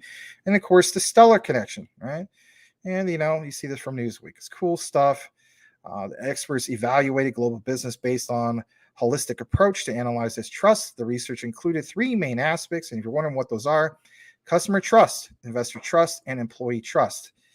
And there's this particular statement from the CEO, and it goes like this. We are extremely honored to be named one of the most trustworthy companies in America. Not only by a media organization as reputable as Newsweek. By the way, Newsweek is all digital. Do you know that now? I remember back in the day, my dad had a subscription to Newsweek, and we used to get the physical form. Anyway, but also by a core group of stakeholders. This recognition is a testament to how we at MoneyGram set ourselves apart through unwavering commitment to executing our corporate strategy, empowering our global workforce, and going above and beyond to exceptionally serve communities around the world. What communities? Well, you name it. Many different countries. You always hear about, at least we try to share it, right? This project building on Stellar, this other new project. Why are they doing that? Because they understand the use case of what Stellar brings. Danielle Dixon, CEO of Stellar, had a statement. She said, no surprise here. Congrats to MoneyGram. And it's just cool stuff to see this, right? You read more about this straight from USA Today. I thought it was pretty cool, right? Got to give credit where credit's due. We do have more on our lineup for tonight. Smash that like if you haven't done so already. Let's kick it back into a few more comments. And if anything, I'm going to check the other screen and see how we're doing. I did see that super chat came through, so I'm glad it did check the other screen. It is from Jose Moreno. Let me go down and highlight that for you, sir. Thank you for the super chat. Really do appreciate it. I saw that Selmo Fudd came on in. Thank you for being here, Selmo. Also, we see Nelly there is back. Thank you for being here. Also, Heath Overledger Lee is also here. McMike also here. Thank you for being here. We'll get so many comments. We also have Crypto Smith is here, thanking me, I guess, for sharing for one of his videos. Mr. J Crypto is also here. Thank you for being here. I'm just scrolling down. Blackwood is here. Glad to have you here. Before I get into the super chat, I want to welcome you. You say hi. I can't make out what your name is, but that don't matter. You know who you are. Thank you for being here. I'm doing pretty good. Thanks for being here. Appreciate you. All right, let's see here. Mark William, I want to welcome you as well. This super chat's way down in the comments, so sorry about that. I also saw Burn by Say Thomas here. Thank you for also being here. All right, here we go. It's a $10 super chat, and it's from Jose Moreno. Thank you, Jose. It says, Jasmine, 2026 KPI user goals. It's inevitable with partnerships with Sony, Binance, Toyota, etc. Now, here's the key thing, right? We have established those connections. So when it comes to Sony, we have a subsidiary as of what? A Akashi. When it comes to Toyota, a subsidiary as is in WITS. So I wanted to continue, obviously, the Ripple news and all that stuff. Obviously, we have a big wave of Jasmine up in here. So let's recognize you guys. Let's recognize the Jasmine community. And if anything, shout out to Jose Moreno for doing that. So let's jump into some of our Jasmine coverage, and then we'll get back into some of the other coverage that we have for you guys tonight. And again, thank you for that super chat, Jose. I'm going to double check the other screen and see how we're doing. And it looks like we're doing all right. So I didn't miss anything else. And guys, give Jose a warm welcome if you haven't done so already. Welcome to our community. We hope to see more of you. So give me just a second. I do believe I have pulled up, and I think this was either posted this morning or late last night. And it is from Brian, who is part of the Jasmine research team. Like myself, I got invited to that the other night, which is super cool. So here's from Brian, and if you wonder who he is, we follow each other. He says his accounts for exploring investments into blockchain technology, obviously Jasmine, really big on Jasmine, right? If you know who Zippy is, another great Jasmine researcher and so on. All right, so look at this. Yes, the guy who dropped the bombshell yesterday, and we did the coverage, right? He did the Twitter coverage. I tried to do the YouTube coverage, right? So he says, LOL, at Dip Metaverse saw this right after his tweet. That doesn't matter, but the key thing is what they're mentioning, right? So it says, this is the conference at Hara Jasmine, who's the head guy of Jasmine, is referring to, he believes. This is the link to amazon.com/events. You're thinking, Amazon? Really? Well, let's get into some of this. So I'm going to take you to this, and here are some of the key highlights. And you can verify this on aws.amazon.com/events/summits. So let's pull this up. And if you're wanting the Jasmine news, well, here you go. And even, was it Dip Metaverse, who he's quoting? He says, not bad. This is co-hosted by Amazon Web Services. Yeah, Amazon Web Services and Jasmine? What the heck is this? Well, look at this. So you see here that the host is Metastone, and I believe this is in Hong Kong. We'll get more into this in a second. You see some of the co-hosts. You have Mix Marvel, Amazon Web Services, Premier Partners, and right next to Kriegus is Jasmine, and right next to them is Hope. There's some other names, right? BitGet, know about them. Solana, obviously, Juby. Big stuff, right? So Meta, or I should say Dip Metaverse, he has a little bit more in regards to this. So I got to give him credit too. and he says, not bad. This is co-hosted, again, like I mentioned, from Amazon Web Services. You have to click the photo for the details. Well, we'll do that. So here it is. This is kind of like a little brochure if you happen to be like in Hong Kong, right? This event is going to be at 2 p.m. to 9:30 p.m. on April 11th. And that basically is what, guys? That's on Tuesday. It's going to be at the St. Regis Hotel in Hong Kong. And of course, Hara, who is the Jasmine CFO, is going to be there. And, look at this. Right below Amazon Web Services, Premier Partners does show Jasmine. And if that's too hard for you to view, I'll try to blow it up just a little bit more. Hold on. So I'll share this tab instead. So this is from the brochure. Let's go further down. And if anything, I think it's like right around here. Yep. It's kind of blurry. Let's see this right below Amazon Web Services. It's kind of smudged, but you have Jasmine, right? And that's pretty cool stuff. Why the heck would Amazon Web Services, this big Hong Kong event, right? Why the heck would they want to have, invite premier partners like Jasmine there, right? Well, if anything, where is this being hosted? Hong Kong, a lot of different Asian countries and so on.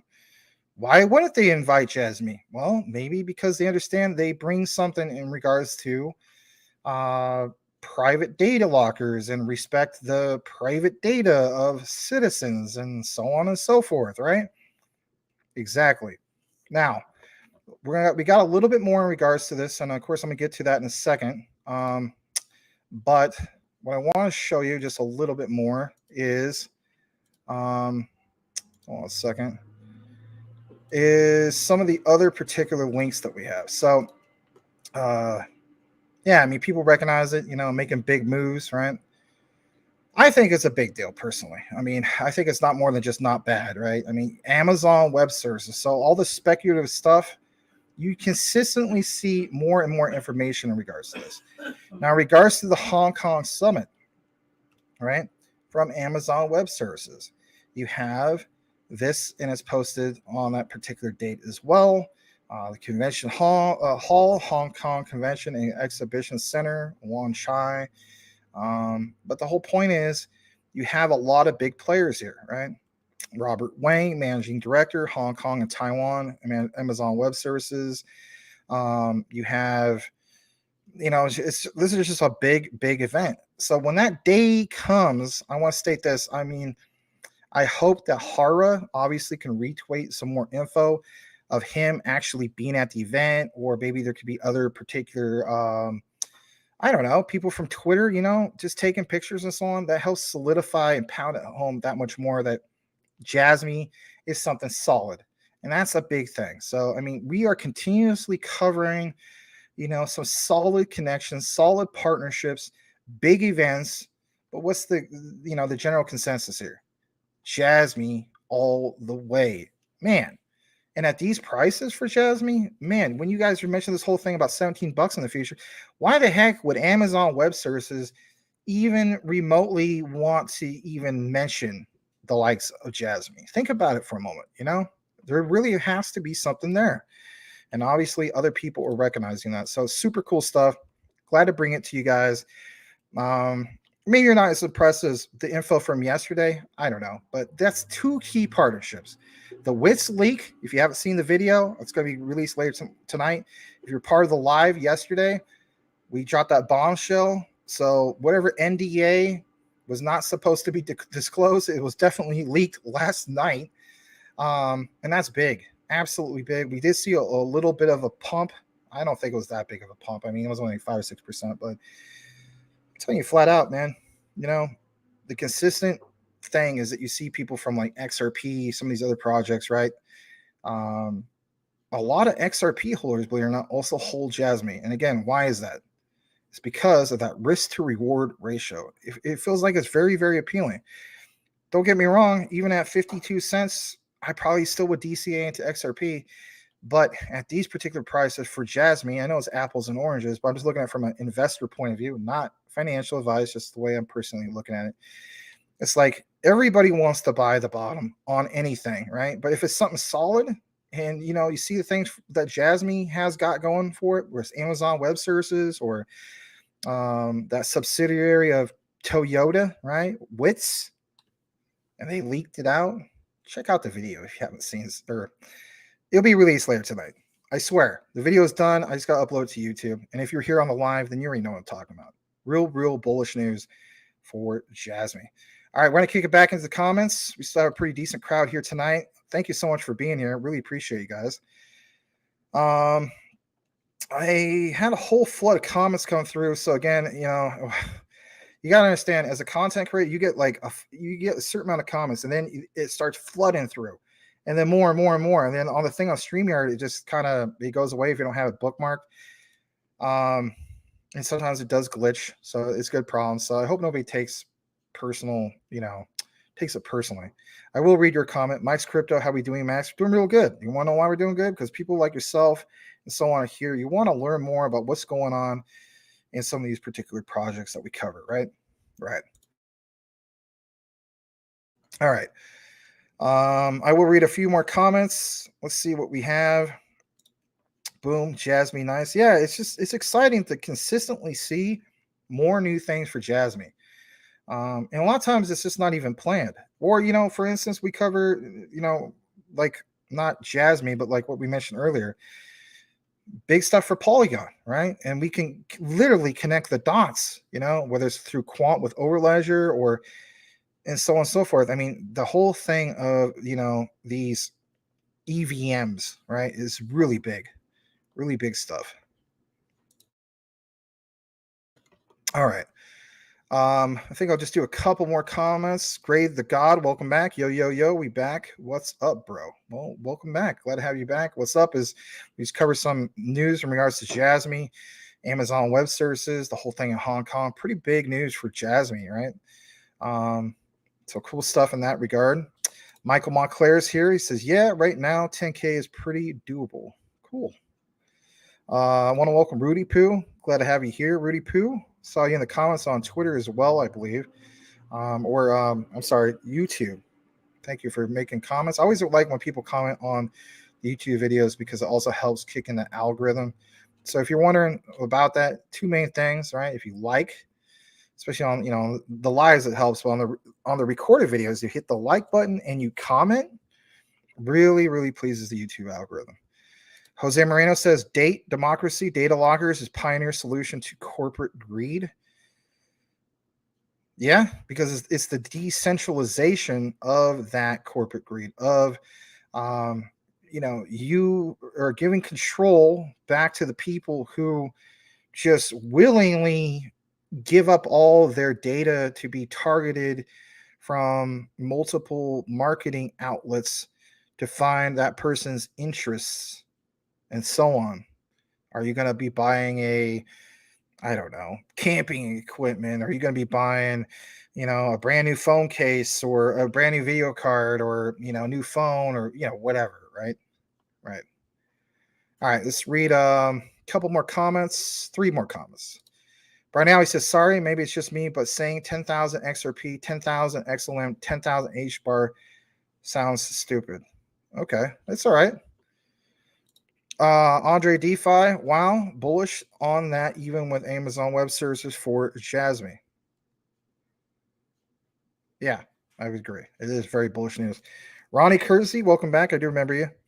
The reason why I remember you, you're going to think this is corny, but this is actually how I remember it. So my number 1 team is the Portland Trailblazers. When I was growing up, we had a team that if it wasn't for the Chicago Bulls and Michael Jordan, we could have won a championship, right? So we had Clyde Drexler, Jerome Kersey, and a few other players. So that's how I remember your name.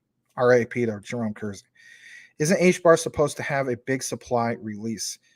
Yes. I think they already started doing some of that, and as a result, you saw some of the price diminish. But long term, I'm not really worried about when it comes to HBAR. Our HBAR is not a short-term hold for me. It's one of those that I throw in the mix with Quant, XRP, XLM, and so on. That's why it's consistently my number 5. In my top 5 is HBAR. Literally ranked number 5 for me. All right, let's see here. Michael Montclair just hit at 10,000 XLM. Never thought I'd get there. Oh, okay. I see what you're saying. Well, I mean, I guess you guys just have a difference of opinions. I don't think anybody's trying to disrespect you or anything like that. Sometimes text comes across the screen in a different way. So hopefully you guys are cool. Everything's calm. Let's read this. No, Max. It's because I watch your showing. Such superb info given on Jasmine. Well, thank you. I appreciate you, Mr. Michael Montclair. Give Michael Montclair also a follow, guys, on YouTube, just like the name says, Michael Montclair. All right, one more, and I promise to get back into the coverage. Nelly there says, I'm jumping into another batch of Jasmine, 175,000. Thanks for the update on Jasmine, Max. Well, you're welcome. It's not financial advice, obviously, guys, but you got to do what you got to do. And for me personally, I mean, it's just I'm DCing at least once a month. That's my goal, of at least once a month into Jasmine. Sometimes it's hard when there's other projects out there, like what, guys, right? Let me just bookmark that. Sorry. Rio, right? You got Rio. You're looking right at Rio. There's Caspa. I want to get into that. So if you're wondering what projects I'm also looking to get into that I haven't got into it, Rio, Caspa, Elk. I do think there's something there with Elk. We have a project we're going to introduce to you tonight that's similar to Elk. Hold on just a second. All right. So, a very similar situation in regards to Elk. So, Mike, hopefully when that segment comes on, you'll be around for that. All right. So, speaking of which, let's jump into our coverage a little bit more of what we have for you guys here tonight. About 2 hours into the show. And if anything, let's jump into a little bit more of what we got. Thank you for being here. Smash that like if you haven't done so already. So let's jump into some of this stuff. So we talked a lot about XRP, a little bit quant and so on.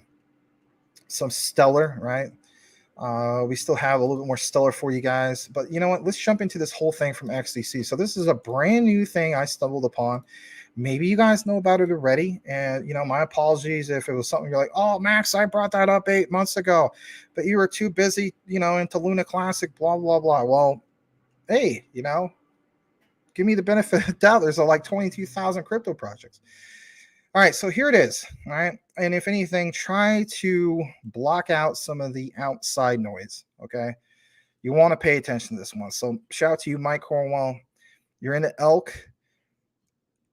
This is very similar. All right. I'm going to state that very similar to Elk, but it has to do with XDC. So this was reported yesterday, 11:48 a.m. Some of you guys already know about Rocket X, right? Maybe you do, maybe you don't. So it's exciting news. It says Rocket X, the leading platform for blockchain interoperability. Yeah, listen to that, interoperability. Now supports Zenfin, right? XDC, our innovative one-click cross-chain swaps. Listen to that, Mike. Everybody else. Our innovative, I'm going to repeat again, one-click cross-chain swaps. Doesn't that sound like Elk? Sure does, don't it? And the XDC connection, are you not feeling bullish already? I know I am. Allows you to easily transfer your assets across 60 plus leading blockchains. Ooh, now that sounds really cool.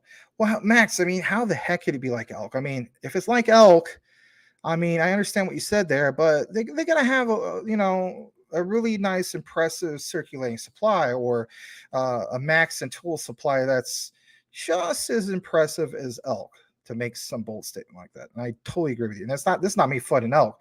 It's just more or less me recognizing that there's another project that's like it. And come on, it's tied into XDC. Are you kidding me? Let's find out what the heck this is about. So blow this up. And here's some examples in regards to the 60 plus leading blockchains. Some big power players, right? Polygon Matic, obviously BNB, Tron, heck, even Dogecoin, right? I mean, teach his own on Dogecoin, right? I hold Dogecoin. Some of you guys do as well. But it's not exactly the most utility, savvy one out there. There's obviously Bitcoin. I think that might be Bitcoin Cash or something like that. It's a different logo, right? You have KuCoin, Litecoin. I believe this one's what, guys? OKX, obviously Kronos. You have, BTC, right? The original ones. You have Ethereum, Avalanche. I believe this is Phantom, right? Solana, Optimum. We talked about Atom earlier, right? And Moon River, right? These couple other ones, I'm not recognizing those. So in regards to this, let's get further into it. Here's some of the announcement details and so on, right? And you can look more into this, right? And this is good stuff, like this guy's like, boom, pretty cool stuff. And if anything, I'm definitely going to go ahead and like this and retweet it. Now, I want to take you to why we should pay attention to this, in my opinion. And again, none of this is financial advice. I just present it to you. Make your own decision in regards to this. So this is actually something that's listed, and it's listed right on CMC. I'm sure it's also listed on CoinGecko and some other ones, right? This is an actual exchange, but it's the XDC connection, right? The original contract was with, of course, Ethereum. But again, think about, where they're at now with XDC. They have a confirmed market cap of slightly under 8 million. But check this out on the right side. Now, not as attractive on the circulating supply and the max and total supply as ELK. At the same time, it does have less than 100 million of these things. That in itself is worth noting. All right. On top of that, it's currently ranked only 873. This, the graph, let's be honest, it kind of looks a little bit like how CPH is, Ethereum. Not exactly a big fan of that, because that might be some manipulation. I don't know. Or might just not have enough volume coming in. I don't know. But check this out. So we'll take a look at the all times. This project has been around, and I know this kind of looks bad, right? But a lot of projects look like this, right? XRP, Jasmine, you name it. But it's been around since at least apparently April 2021. In reality, I don't really count like these all-time highs from when it released, right? This could have been right after like an airdrop. I have to look more into this. But back in 11/11/2021, right? The height of the 2021 bull run, right? 11/11/2021 was all-time highs for Bitcoin, right? 69K. All-time highs for what? Ethereum, some other projects. So on that particular day, this went up to roughly 47 cents. Now, you may be wondering, why even pay that much attention to something like this? And no, I'm not personally invested into something like this, but I do pay attention to regards to like somewhat similar on use case as, ELK and so on. This guy, I mean, I have to agree with him. Why is no one talking about this project? Well, we're talking about this project. This guy has a very good feeling about this project. He had, he says he earned his first, it grew 38,000 times back then. I don't know what he's trying to say in regards to this. But when we get more into this, right, we'll take it to the exchange. And it says best prices, any token. Rocket X is the most advanced hybrid aggregator that simplifies access to liquidity across, listen to this, 270 plus centralized exchanges and decentralized exchanges via most secure UI and APIs, right? And it's just pretty cool stuff to see all this, And you may be thinking, oh, great, another one I need to get into. No, nobody's saying that. You got to make that decision for yourself, right? But the thing is, again, it's just like ELK, swap cross-chain. Swap your assets seamlessly across multiple blockchain networks with Rocket X cross-chain swap feature, whether you want to swap Bitcoin to ETH, ETH to BNB, or ETH to AVAX, or our platform allows you to exchange one crypto for another on all leading blockchains without any hassle. Again, it sounds just a lot similar to ELK, but you have the most recent news of that XDC connection. Enjoy fast and secure trades and our cutting-edge cross-chain swap technology. And you're more than welcome to even try it out if you want. I'm not going to do that, but you can test it out for yourself. And some standout ones. I mean, come on. Who doesn't know about Polygon? Who doesn't know about Avalanche? I know Solana, not the greatest news, but Phantom, some other ones, Clayton, Moon River. Fully featured and decentralized, access to global liquidity, swap to any wallet. Think about that. Any wallet. Try to verify it for yourself. Interoperability. We talked about ELK with its interoperability to all those different pairings, right? Standout projects. Now, in regards to comparing ELK with this, right? My thing is this. ELK does technically still take the cake. Now, we understand that, the other day that you got a bad token sniffer rating. I get that. So if anything, what do you do in regards to situations like that? You do what? Maybe you only put in what you feel as though you're comfortable with losing, right? Is this another perfect situation? Could very well be. Maybe as we speak, the token sniffer score on this one ain't great either. All these things are part of doing more of your own research. Non-custodial, like I said, not your keys, not your tokens. We help users take complete control of their tokens. I mean, there's some standout ones here. There's referral and rewards. I don't know. I saw it earlier today when I was trying to find some XDC news, and I stumbled across this. And I said to myself, this is pretty cool. I want to share this with the community. So again, just like anything, do more of your own research. But I'll state this much. If you hold ELK, maybe you look into Rocket X, and especially with the XDC connection as recently. Are you kidding me? That's bullish in itself, right? Right. All right, let's get into a little bit more comments. Thank you for being here again to all you guys that are here tonight. I'm gonna read this from Tokenizer. Yeah, Stump Riders Tokenizer. Sorry about that. The tokenization of XRP, XLM, and HBAR are important when considering time frame and dollar cost averaging. That's a good point. Gray the God's back. He says, glad to be here. Well, glad to have you back. See, everybody's welcome each other. That's good. Andre, not towards you. Everyone has a different job and income. Some people have kids. I just don't like it when people say you need this much of anything. Well, I hear you, but here's the thing, Brian. My thing is this. I know that you're not saying this is pointing towards me or anything. I do get asked a lot. Sometimes people say, what's the minimum you need for quant? It's just, I'm going to throw that out there. This is how I personally believe. It's like, if you're holding it long term and you truly believe that the thing's going to go to 100K, then for me, I always tell people, make your goal. It's not financial advice, but it's just what I personally do, 10 quant, because if you had 10, that'd be like $1 million. But in reality, we should probably hold more than 10, right? Because of what? Oh, Uncle Sam, or in your case, Uncle Mr. Trudeau, right? Or what do you want to call it? So, I don't know. I mean, if you're single, you're getting slapped with what, 33 to 35% on tax. So I don't know. Does somebody buy, what would it be, guys? Come on. I guess 1.5 or 15 quant, you'd be good to go. I don't know. But we do come up with some of these particular figures. All right, so we do have some Nexera news. We'll get into that in a little bit here. Maybe we'll get into that after this particular segment of reading the comments.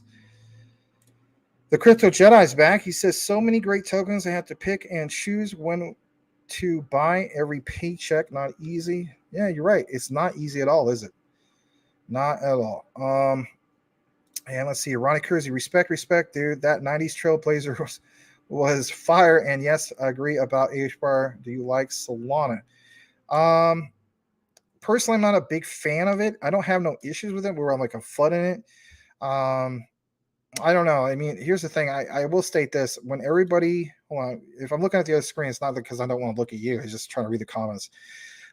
So to answer this specific question, it's not that I hate Solana. I am a little bit with Larry when it comes to Solana. You might not know who he is yet. He's kind of having some problems with his eyes. You'll eventually see him. But when it comes to Solana, I don't like how it goes offline quite a bit. Now, some people say, well, he did mention, Ronnie Kersey, hasn't you mentioned HBAR, and that did go offline for a bit. Totally different thing. They have an oh crap plan put into place, right, with those proxies, and that worked out pretty well, right? So my thing is, when it comes to Solana, they didn't really have enough oh crap insurance plans put into place. It's not called insurance, but you get what I'm saying.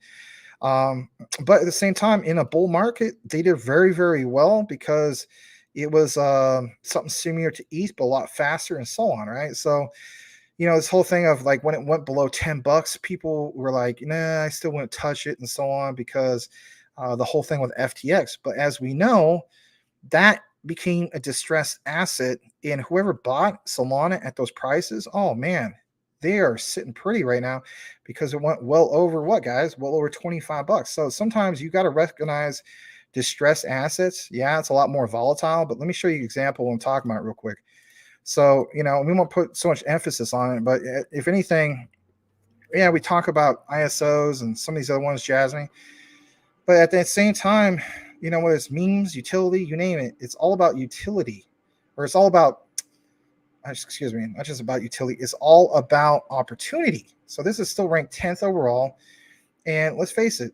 Let me show you something. I'm pretty sure I'm spot on when it comes to this. Let's check out the last 3 months. Actually, more than that. Let's do a year. Yeah. So right after FTX, right, we saw this thing bottom out to, right around before New Year's, right?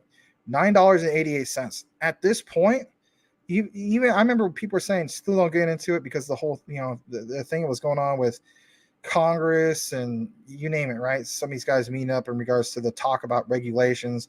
People got too scared in regards to this, but whoever bought this up, and there was a lot of volume. How do we know this? Look at this. Let's go a little bit higher on 11.5. So on 11.5, you see 1.65 billion in volume at $37. But even on 12/30/2022, 285 million in volume. It's a $250 million, and at $9.81, that's a distressed asset. That was the time to get it. Now you may feel as though, well, there's a lot of other opportunities are way better. I hear you, but let me show you something else. So let's do the last month. All right, even on the last month, this thing went up to like $24, right? And if anything, you did have some support for a few days, for about maybe a week, of at least about $20 to $22. So it's safe to say, like at this range of $20, it's been kind of holding its own in this $20 range for a while, for roughly a month. So with that said, if you bought at was it $9 and some odd cents, long, well below $10, I mean, yeah, there's other opportunities, right? But my thing is, any way you want to look at it, that's a pretty strong 2x. Yeah, I mean, there's other projects in which you could have done like a 4x. I mean, like especially Rio, right? I mean, we basically saw, at least a 4x with that and so on. So I mean, there's all sorts of different things, but again, that was bottom, and that bottom is still paying well for people who recognized it. There's something to be said about distressed assets. If you can look at the price, VGX is another example. If VGX crashed to under 30 cents at 29 cents, that's opportunity itself. And I think people do recognize that. All right, let me jump back into the comments, and I'm going to read a couple more, and then we'll talk about Nexera. Let's see here. CryptoJet says, the last paycheck I bought Nexera, and in 2 weeks, next paycheck, I'm thinking about getting more algo. That's cool. Grady the God, bro, when you get a chance, check out Tone. It has something to do with food. Tone. Okay. We get a little bit more requests for that. Maybe I'll look into it. I have a huge grocery list of stuff I have to look into. There's only so much time in the day, but I appreciate you pointing that out. Brian always says sometimes it feels like a pissing competition. Know what you hold and grab what you can. Brian. I hear you, man. All right. So I'll read this one, and then I'll get into the next area news. Max, can you play this YouTube video by The Richest, Japan's $10 billion smart city? See if there's a link to Jasmine. Ooh. Yeah, we could maybe play into that in a little bit. Let me get into the Nexera news, and then maybe we can jump back into that. All right, so there is some Nexera news, and I'm going to go ahead and share it right now. So let's jump into that. So this actually was on April 5th, but it didn't get hardly any coverage. All right, so it says today, as on April 5th, actually, we open the doors for a new ecosystem initiatives we hope to see thrive. Alliance Block Funders now supports Arbitrum. And of course, I know some of you guys are feel very bullish on Arbitrum. There's a lot of people talking about Arbitrum. Don't think I haven't been paying attention. I have. It says anyone can launch or participate in capital raising rounds leveraging the Arbitrum network. Very cool stuff, right? So there's that. And I'm gonna get into this next thing real quick in regards to Alliance Block, because I mean, it's just a small thing. Now, this one, you're actually going to see this particular interview, but look what it says during plug and play. Now, if you're wondering what the heck this is, they are a global open innovation platform. They catalyze innovation by connecting the brightest minds. Cool stuff, right? So they had this recent webinar, and basically this was posted yesterday. So this is more recent. But yeah, check it out. Alliance Block's founder and CTO, Mathis Dave Rees, and even Art Banks, who is a digital innovation for the world of art, if you will.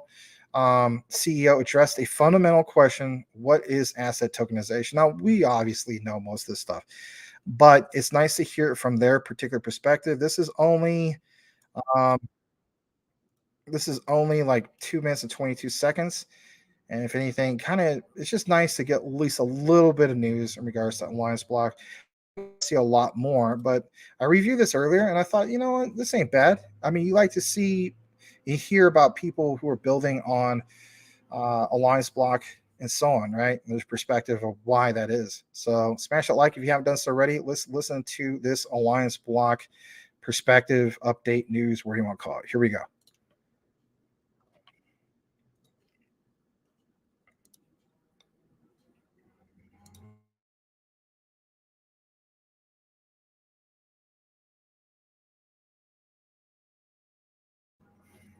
I don't know why it's not sharing. Hold on a second.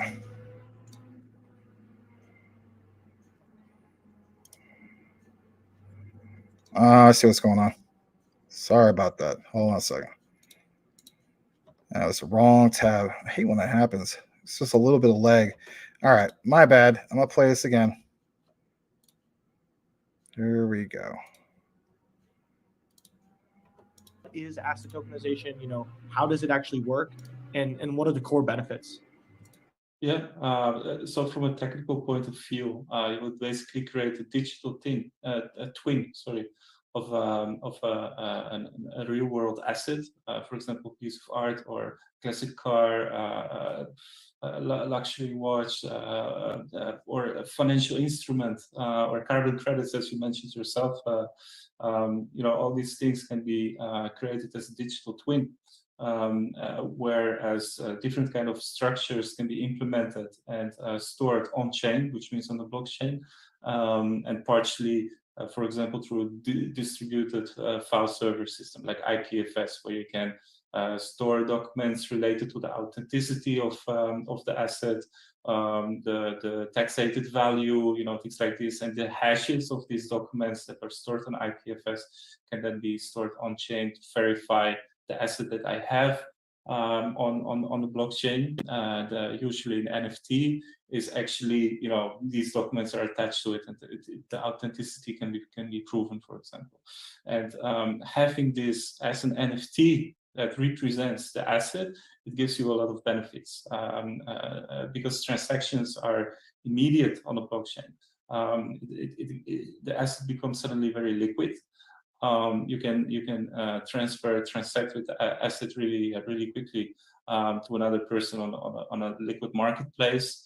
There's a lot of liquidity usually in Web3, as we know, and thanks to fractionalization, which means cutting the NFT in small pieces, it means that a lot of smaller investors, usually retail, will be able to participate in something that is otherwise completely outside of their scope, outside of their means.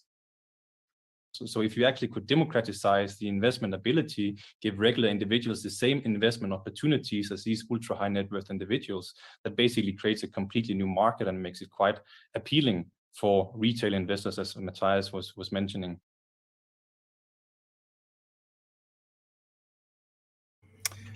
All right. Very cool to share that. Glad to be able to do it for you guys. We will jump into this. Let me just double check the other screen real quick, see how we're doing. Making sure I didn't skip anything. Man, allergies bother me again tonight.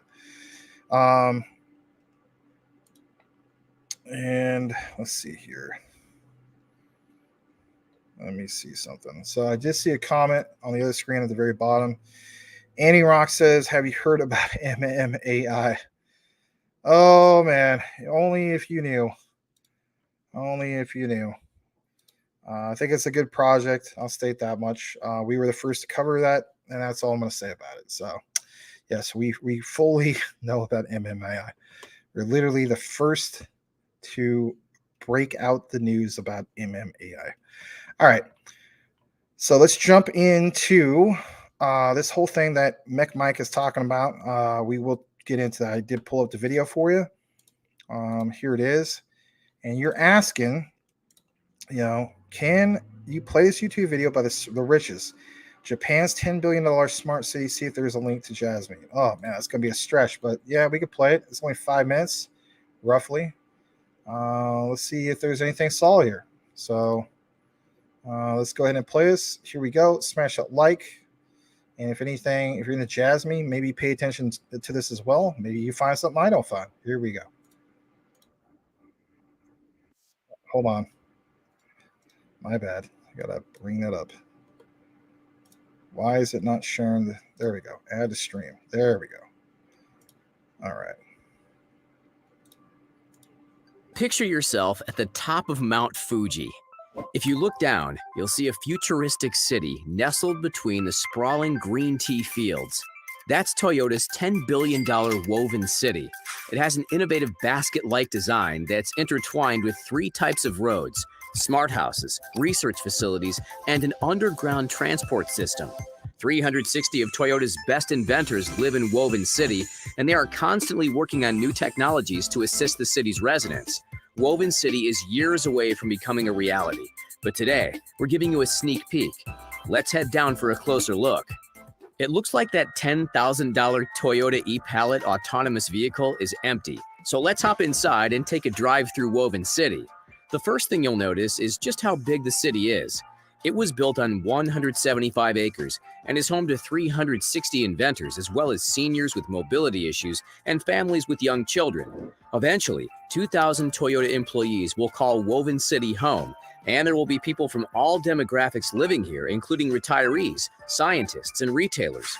You'll notice that Woven City uses a unique grid system made up of 3 types of interconnected roads. We're on a road built specifically for autonomous vehicles. But over there, you'll notice a road made for pedestrians as well as people on bikes or scooters. That road over there doubles as a linear park and is only for pedestrians. All 3 types of roads flow together seamlessly. Traffic congestion is never a problem in Woven City, and the roads elegantly weave through the smart houses and buildings. You'll also notice that there's no pollution in Woven City. The air is crisp and fresh because there are miniature parks around every corner. The roads are lined with shrubs, fruit trees, and cherry blossom trees.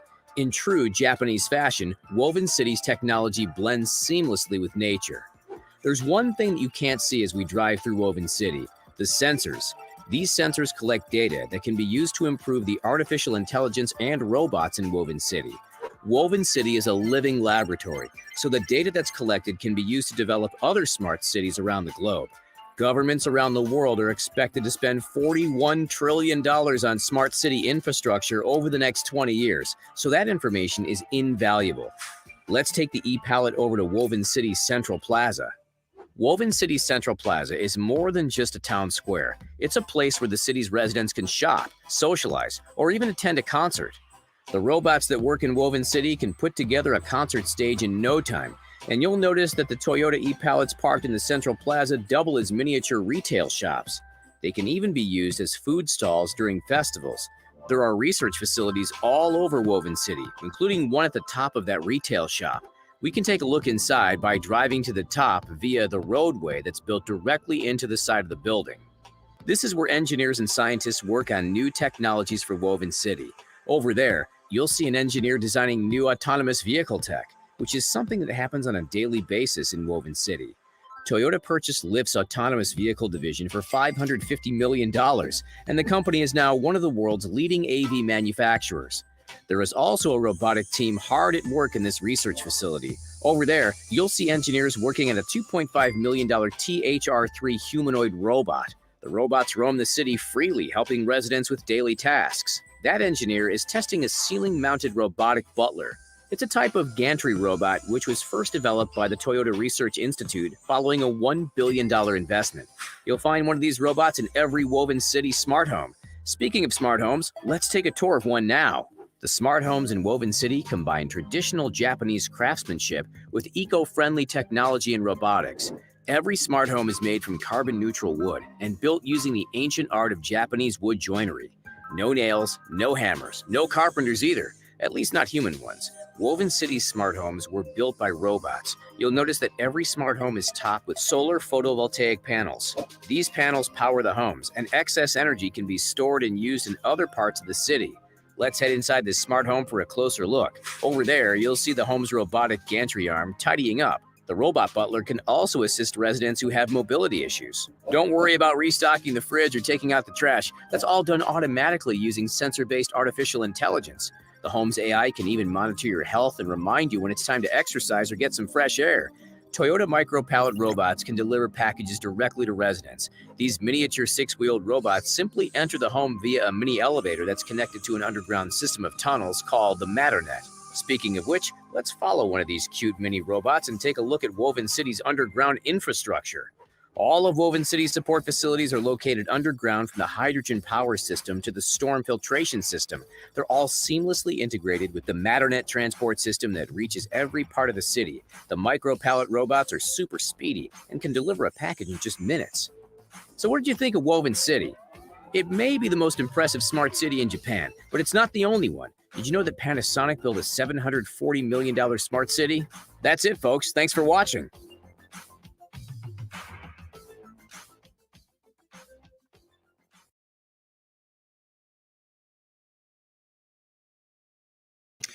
All right, so let's do a quick review in regards to this, right? So, that was a very impressive video, right? Remember, we wanted some key parts of this particular one. All right, so let's go to this part right here. E-Pallet autonomous vehicle. That right here, Toyota E-Pallet autonomous vehicle.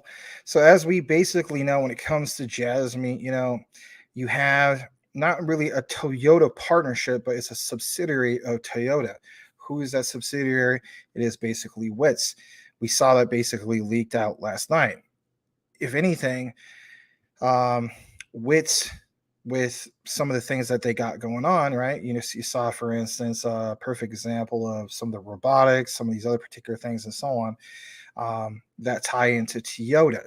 Now, we do know that when it comes to Jasmine, that private data, if you will, they have announced that they want to keep track of the grids and the systems of where these autonomous vehicles go and so on. That right there could be one of the connections. Again, could be. When we go further into this as well, it talks about this right here. Let me just go ahead and play this. Traffic congestion is never a problem in Woven City. And it says traffic congestion is never a problem. So on, you got to keep in mind, they already have some established data that they're using and so on. But the key thing is, just because one has established data, like a contract that, or whoever it is that's tracking all this stuff, you got to keep in mind there's a difference between tracking the traffic, right, and also tracking the personal data of the people who are part of the traffic, right? Whether they're riding the bus, autonomous bus, whether they're just a person who has they're just taking a walk, right? But the key thing is they're hooked up to some kind of, I guess you could say, Wi-Fi or something, right? And that tracks their movement or where they're going and so on. And whether it's in Woven City or other places in Japan, that is a perfect representation of them as citizens, and you can't just take their data from them, kind of like how it is in the United States or other places of the world, right? So there is all sorts of different layers when it comes to understanding just that, like the personal private data that will be, thrown into these things called data lockers and so on. These people, whether it's in Woven City, I guess for this particular example, they're going to be the ones that are in control of the data. Is it done through the likes of Jasmine and so on? Well, in the future, could very well be. All it takes basically is Jasmine to land a contract, whether it's with Woven City, you name it, not to control all the data, but to definitely make it so the citizens are still in control of that marketing data, right? That's the key thing. All right, so let's jump into some of this other stuff you have here. This statement right here, the overview, we'll play this for just a little bit. It can be used to develop other smart cities around the globe. Now listen to this. This information could be used to help develop other smart cities around the globe. Now think about what it mentions right here. I'm gonna play it. Governments around the world are expected to spend $41 trillion on smart city infrastructure over. You're gonna spend 41 trillion on smart city infrastructure. You better believe out of that 41 trillion, there is some form or percentage of that will be tied into, people who just want to basically, I guess you could say, be in control of the data. Now, you got to keep in mind, not every country is going to be like Japan. And if anything, you never know. I mean, so as much as people want to see Jasmine expand out of Japan, it might just be just Japan only, right? So that could be something we definitely have to consider as much as we want to see this thing go global, right? It might just be strictly Japan. There's this whole thing about Central Plaza. I don't want to get into that. This is where I really want to get into this part real quick, where there could very well be a Jasmine connection. Let's go to this part, the research facility. Let's play this. And scientists work on new technologies for Woven City. Over there, you'll see an engineer designing new autonomous vehicle tech, which is something that happens on a daily basis in Woven City. Autonomous vehicle tech. We know that WITS has that Toyota partnership, or they're a subsidiary of it. The other day, we showed you guys that one video, and I can always pull it up in our history real quick in regards to that. So, I have it in my history, and if anything, I think it's WITS from the other day. Hold on a second. Oh, that's not the one. Let me see. I think I just found it. Oh, yeah, here it is. Here's a demo of a thing called S-Twin remote control. I want you guys to pay close attention to this. So if you missed the show yesterday, this might excite you if you want to make your Jasmine connection. I'm not saying for the record that there's any connection here. Okay, I'm not. But I want to show you this. Hold on. Let me play this real quick. Share this tab instead. This is only a minute, so we will play the whole thing. Here we go. There's no sound on it, so.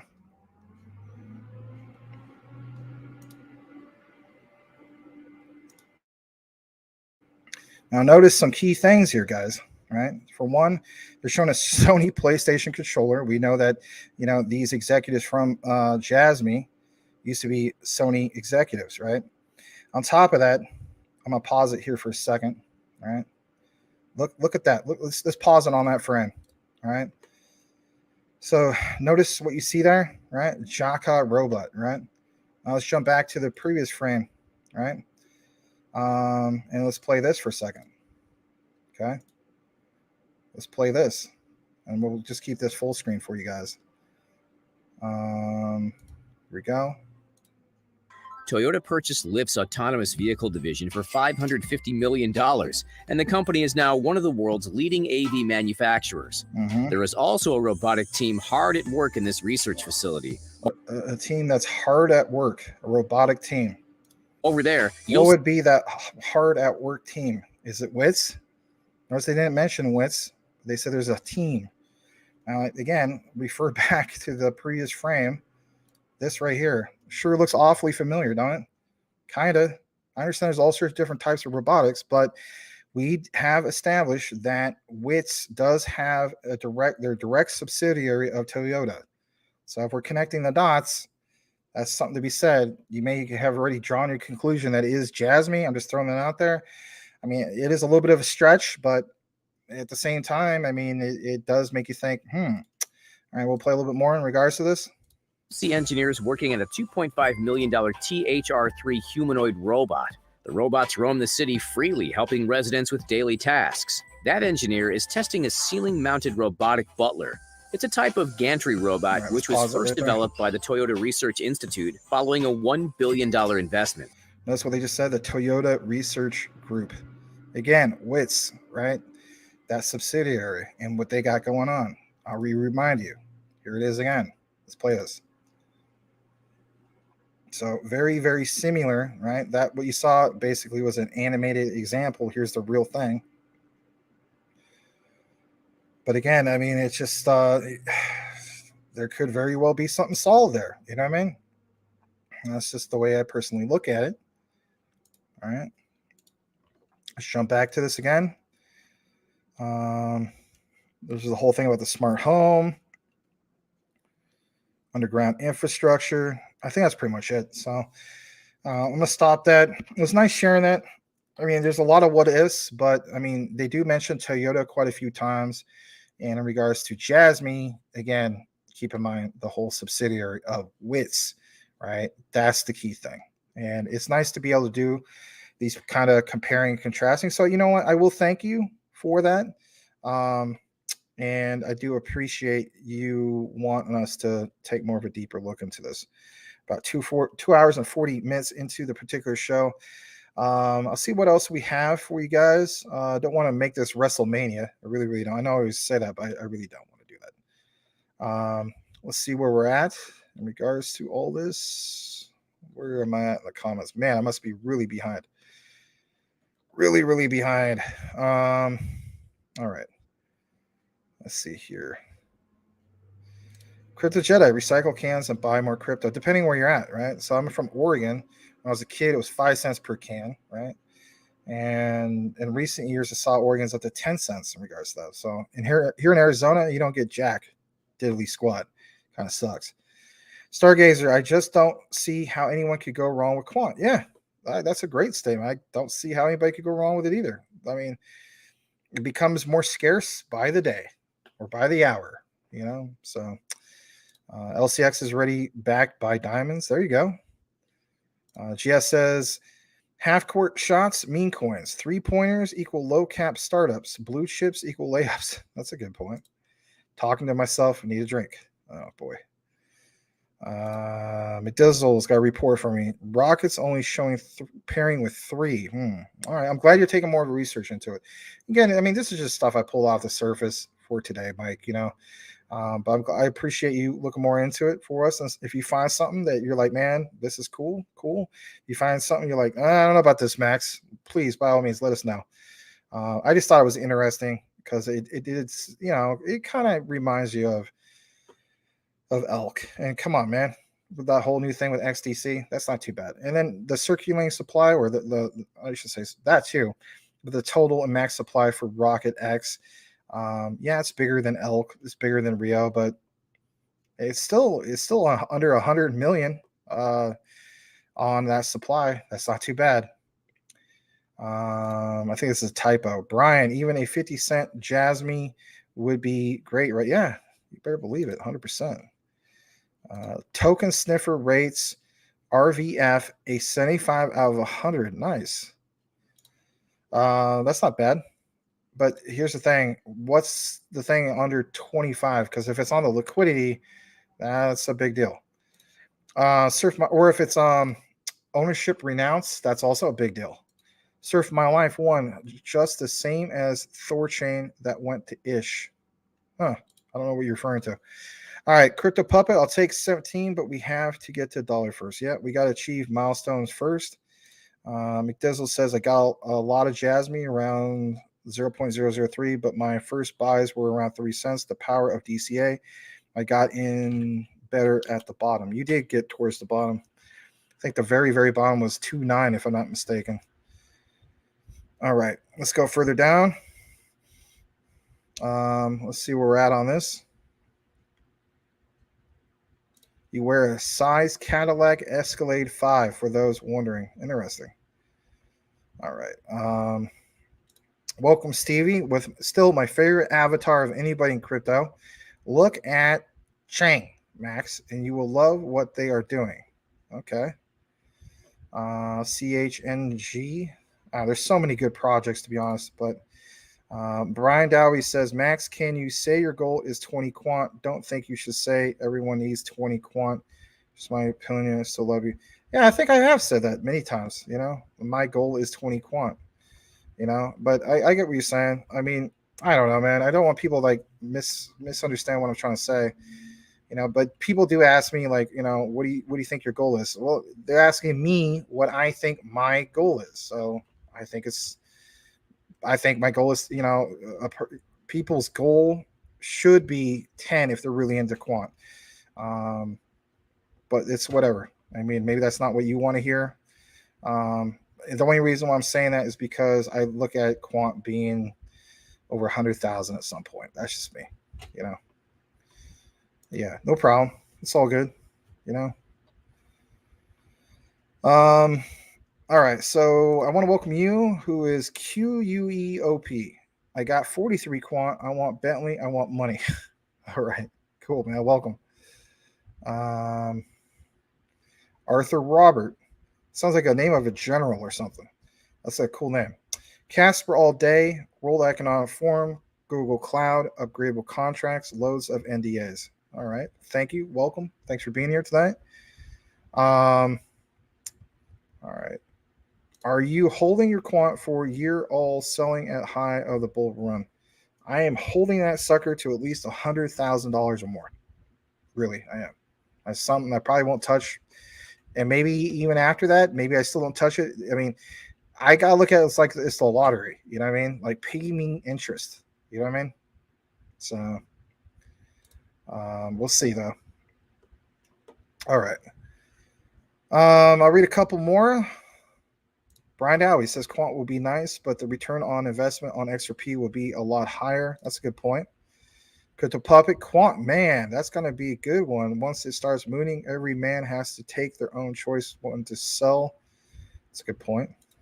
But, I mean, will we eventually get to the point where we don't have to sell? You just get paid interest? Again, kind of like what I was talking about earlier. All right, let's see what we have here. Crypto Jedi says, what would be your sell price for Nexera? Mine would be 100 per token, hoping by 2030. I don't know. Maybe I go with that. I mean, I don't know. I haven't really thought that one through as much as some of the other ones like Quant, XRP, XDC, right? That fake lawsuit will end then XRP to the moon. That's a good point. McDizzle, Quant's market cap is 1.5 billion. XRP is almost 27 billion. All right. Hey, there he is. I don't have any, but salute to you, sir. Fat juicers unite. Unite. Cheers to the fat juice men of the world. Rain, how did you enjoy your avocado with banana and milk?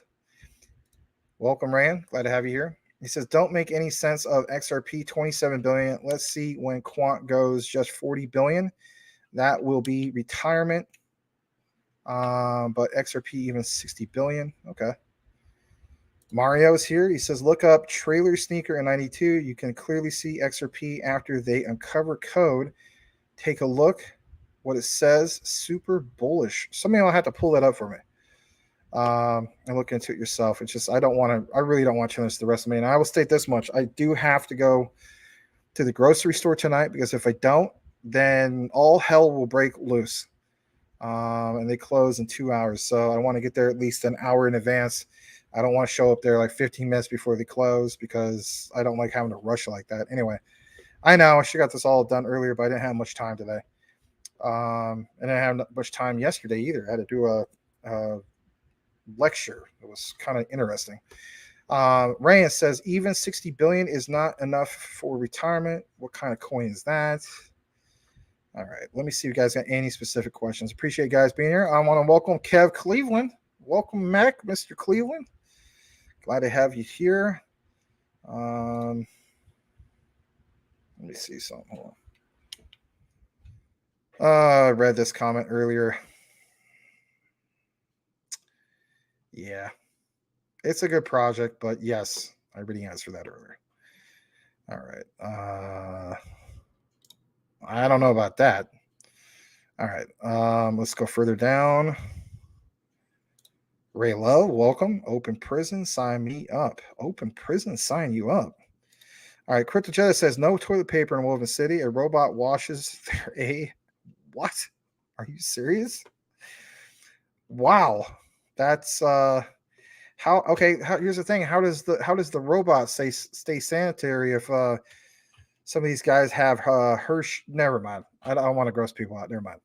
Like I said, Jedi bidet. Yeah, how are you gonna have a Jedi mind trick on an AI? Raylaw says, if you're not seeing how sinister this is, yeah. Larry's got 5 bidets. No, he might have 1 though. Where's the trash man? Exactly. Where's the trash man? Crypto Jedi. If I can't buy a can of Chef Boyardee raviolis in Woven City, then I don't want to live there. You want to know something? So I'm not a fan. I just want to state this for the record. If there's ever like a meetup someplace, not that I want people to cater to me. I mean, you know, I'm a grateful person. I'm not a big fan of I like ravioli, but I am not a big fan of somebody taking a bunch of like red tomato sauce or marinara and just dumping it on something. To me, like very little, even on my pizza, like I don't get it with like extra sauce. I just get it with like the regular sauce on. I do not like marinara. So when I have Chef Boyardee ravioli, you're going to think this is the weirdest thing you ever heard of. I'm not even kidding you. I take those raviolis and I wash the sauce off. That's how much I hate marinara. I think it's disgusting. Teaches on. Yes, I can eat pizza and I could tolerate a little bit of the marinara on it. I just wash it all off, man. It is just not for me. And then so you might be thinking, well, then what the heck do you do? That, you know, you just eat it plain. I put cheese on it. I make sure I put plenty of cheese on it. And then I justify it that way. Call it weird, call it whatever you want. I just don't like, I do not like a bunch of red sauce. Ugh. What do you call it? Marinara. Like at the pizzerias, right? Like they give you complimentary marinara. I always try to switch it out for ranch. I cannot stand marinara. All right, enough about marinara. I'll read a couple more comments. Crypto Puppet says, and you can use your Jasmine coin in this city. Imagine if they said that in the video. If they said that in the video, I would say, guys, I'm sorry. Let's talk all about this real quick, and I'm gonna go chop this up, and I'm gonna try to get it out on YouTube as immediately, if not sooner. And who knows, man? Maybe that video would get like 100,000 views. I don't know. It probably still wouldn't, but if that wouldn't cause the price to go up, I don't know what to say. That would be something else, Crypto Puppet. I mean, our dreams is $17 or something, right? It's just like, wow, this is the path towards that even that much quicker, right? Rayla says, I'm doing my best to stomach this. LOL, herd the sheep. Yeah. Crypto Jedi, Woven City has the best virtual reality prostitutes in the world. And you would know this how? Would you know this because on your other YouTube channel, you're talking about you have very naughty Star Wars content that features people with certain type of lightsabers? Crypto Talk Now After Dark. All right, no, we're not going to do that. All right. Rayan says, I'm confused. What is the bottom line of this video? Rayan, okay, I want to state this. Rayan, if you're still with us, okay? Look, my friend, you want to talk to me about fat juice, okay? Right? Fat juice. It is not, how should I say this?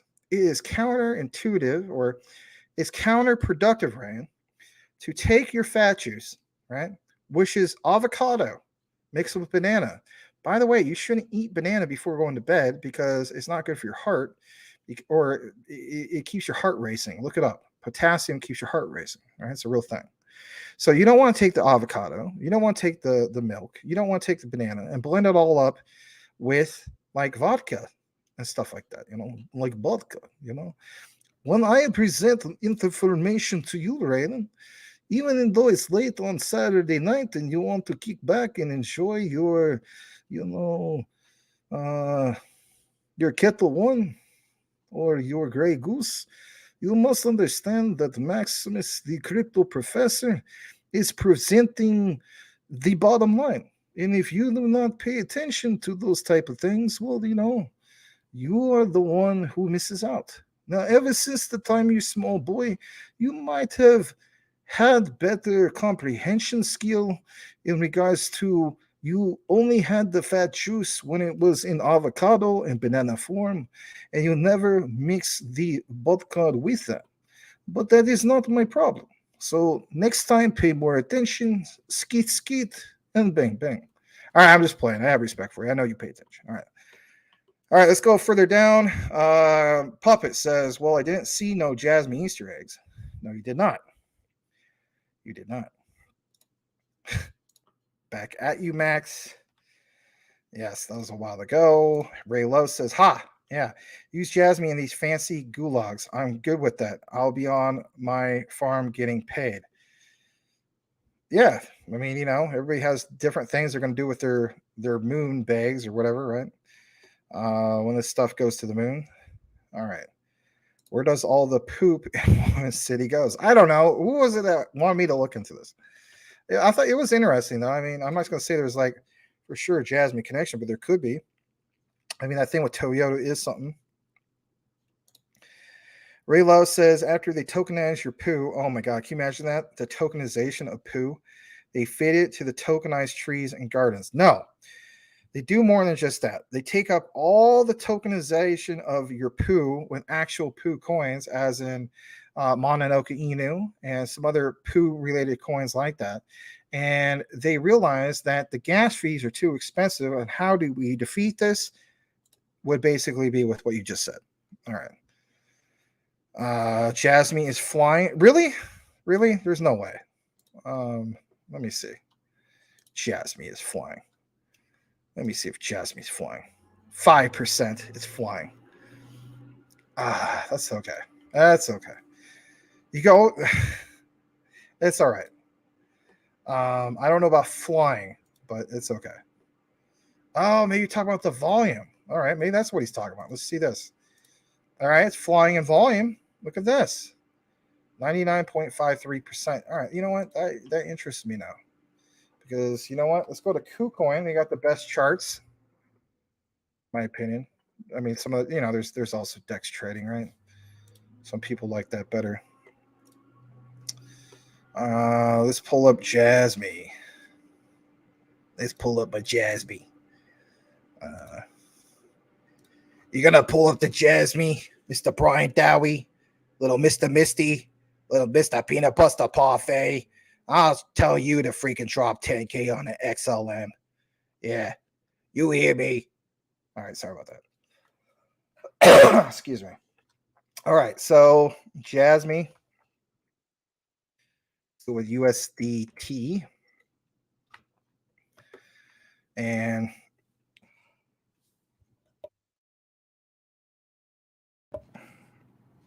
all right, let's pull this up.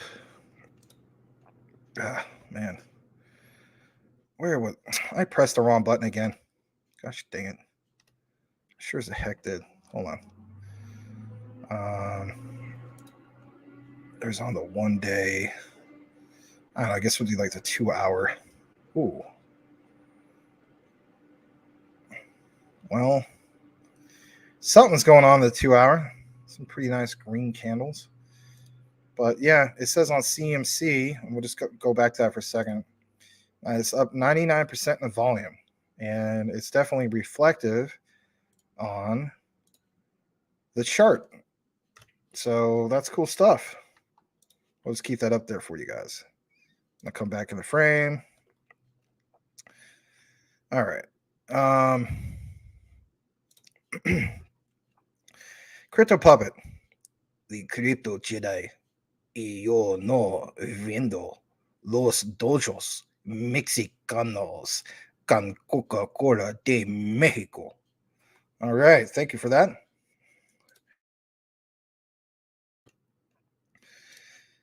Brian Dowie is flirting with Brittany or something. I don't know, which is fine. All right.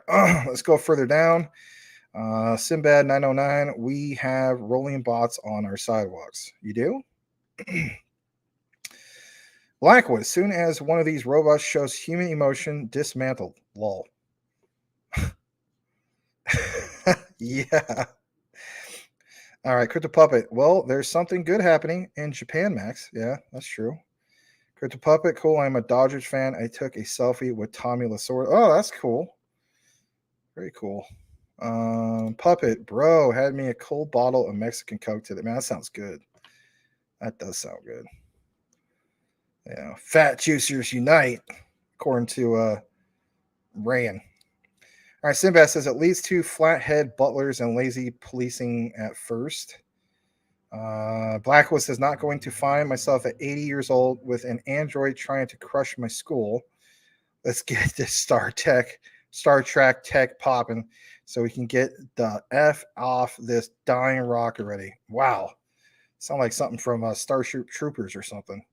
And for the record, the book was better than the movie. All right. Why? Because it's focused on the main character, right? What's his name? Rico? I forgot his other name. Anyway, I don't know if anybody ever read the original Starship Troopers.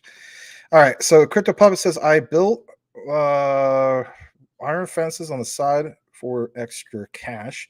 It works for me. Putting your trade and skills to work helps bring that cash. That's a good point. I'll read this last one. Crypto Jedi prostitutes in the future will be given their MetaMask wallet address, if we even have MetaMask at that point. And we can transfer Casper for some sloppy top, son. I'll then send them Saitama and not tell them it's worthless. Wow. Talking about perspective right there. My goodness. Jasmine is pumping. I am not to blame for that. People keep telling me, oh man, you talk about Jasmine and it pumps. Are you kidding me? We don't even have close to some of this. There's no way. You know what I mean? Like, no. All right, me, myself, and I, welcome. Thank you for coming back. He says, hey, Max. Hey, family. Glad to have you here. All right. I think I'll just do two more. I promise. Dude, I don't want Jasmine to pump yet. I only have 30,000 of Jasmine. Wait to pump when I have 100,000 Jasmine. That's a good point. Love me some quants. And all right. All right, let me see how I'm doing on time. 9:16. Ooh, okay. Might have to wrap it up in about no later than 45 minutes. All right. So let me see what we got for you on the rest of this lineup. We talked about ALBT. Let's talk about Leo X for a second. So Leo X, this would come straight from LCX yesterday, 8:03 a.m. Let me see if I'm in the frame. Yes, I am. Okay. And it says, history in the making. Galileo Protocol is the first public launch worldwide using quant network QRC20 standardization. Very true. The Liechtenstein-based exchange and long-term strategic quant network partner is managing the token sale. Now, they're, of course, thrilled about this because they announced this on April 6th. And, you know, it's nice to get official recognition. They have issued the pairing, apparently, or not the pairing, Leo X. It's a utility token issued on multi-chain protocol. The LCX exchange is the world's first centralized exchange and crypto platform to launch the QRC20 token. And they have all this info in regards to some of the pairings. Yeah, Leo X paired with LCX, Leo X with Circle. It's pretty cool. Even Blockchain Jesus, who changed his name from Blockchain Satan, went and, you know, he's like, yeah, man, he's all in for that. So that's pretty cool stuff. It's just a brief update from LCX. Let's see here. All right, so we talked briefly about HBAR. Let's jump into the HBAR. This is cool stuff. Listen to this. So do you know that even HBAR has apparently a metaverse? Yeah, they do. Look at this. Great interview with Alan Smith's son. Alan Smith's son. All right, co-founder of Metaverse, who goes over the mall metaverse. Mall metaverse? Well, hear me out for a second. So when you think about some of this stuff, it's like, there's the Mall of America. Is there going to be something like that for the metaverse? That's kind of like the way I look at it in a way. You may look at it differently. It's a 100-floor virtual mall filled with stores and experiences. Aha! See? Am I too far off? No, I'm not. So with HBAR being in the mix, that sounds pretty cool. They call it the Juicy Verse by Starburst. A lot of verse, burst, and verse. Boil it, mash it, stick it in a stew. integrated with Hedera is launching in the mall this April. Let's go ahead and play this. This is only about 29 seconds on the intro. We'll play the full part, which is about 2 minutes. It's not too bad. Smash that like if you haven't done so already. This is the H-Bar news you're looking for. Here we go. Sure. So we went with Hedera. They gave us a grant to give away $5 million in H-Bar to the first users of the mall. Cool. Yeah. You make your wallet and we put some money in there for you. Start spending it in the mall. Right? Very You can cool. even cash out. We're not forcing you to spend in the mall. You can cash it out as cash. I mean, the whole point of this is that, look, we want people to understand the value of not only the mall, but of cryptocurrencies in general. And once you have a wallet, then you can start participating. Sure. So we went with Hedera. They gave us a grant to give away $5 million in H-Bar to the first users of the mall. Cool. Yeah. You make your wallet and we put some money in there for you. Start spending it in the mall. Right? Very You can cool. even cash out. We're not forcing you to spend in the mall. You can cash it out as cash. I mean, the whole point of this is that, look, we want people to understand the value of not only the mall, but of cryptocurrencies in general. And once you have a wallet, then you can start participating. The problem is the onboarding of getting people into the crypto world. Okay, I get a MetaMask and I got to write down 24 words and then I got to do this and that. Man, I lost one of those things. And I had a notebook and I was like, I'll put it in this Moleskine. And then, I change my notebooks all the time because I forget which one I was writing in. Dude, I have one notebook in my house with a $50,000. Yeah, just $50,000 or whatever it's in called, a Moleskine yeah. in 24 words along the way. Yeah. It's absolutely bonkers. That I lost so much money. I even posted some NFTs. It's in my house. I minted a few NFTs somewhere that were like my animated GIF art. Yeah. And I don't even know where those are or what the hell. See what I mean? Yeah. If that was just in your Apple or Google wallet, you'd be laughing. Exactly. So we decided to get rid of that whole nonsense and just streamline it. Super cool, man. Well, I'm excited to chase the story, kind of like have you back post launch. Yeah, it'd be super fun. We're gonna do a bunch a series. We should do the interview from in the mall. Oh, that'd be cool. Yeah, we could just show up as avatars, record ourselves walking around. Nice. Yeah. If you're Invite some listening to guests. this in our audience or watching this episode, let us know your thoughts on this stuff.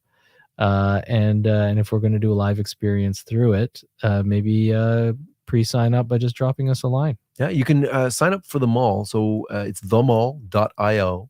If you sign up now, you'll get invited when the influencers get in. Cool. So we've got a few people signed up for that. But yeah, we're going to give early access to the people that supported us from the beginning, and you'll get all the goodies before everybody else. Nice. Yeah.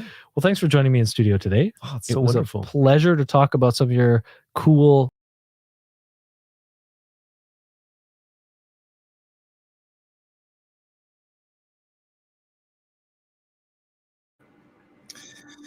All right. So that was nice to be able to share that. Pretty cool to see that with H-Bar, right? Not too bad. All right. So if anything, I think we have maybe just a couple more things. Oh, yeah. We got some Casper for you guys. So, who was it? River, you're saying that I didn't hold any Casper? I do hold some Casper, my friend. All right. So let's jump into that. And this comes from Kevin Cage.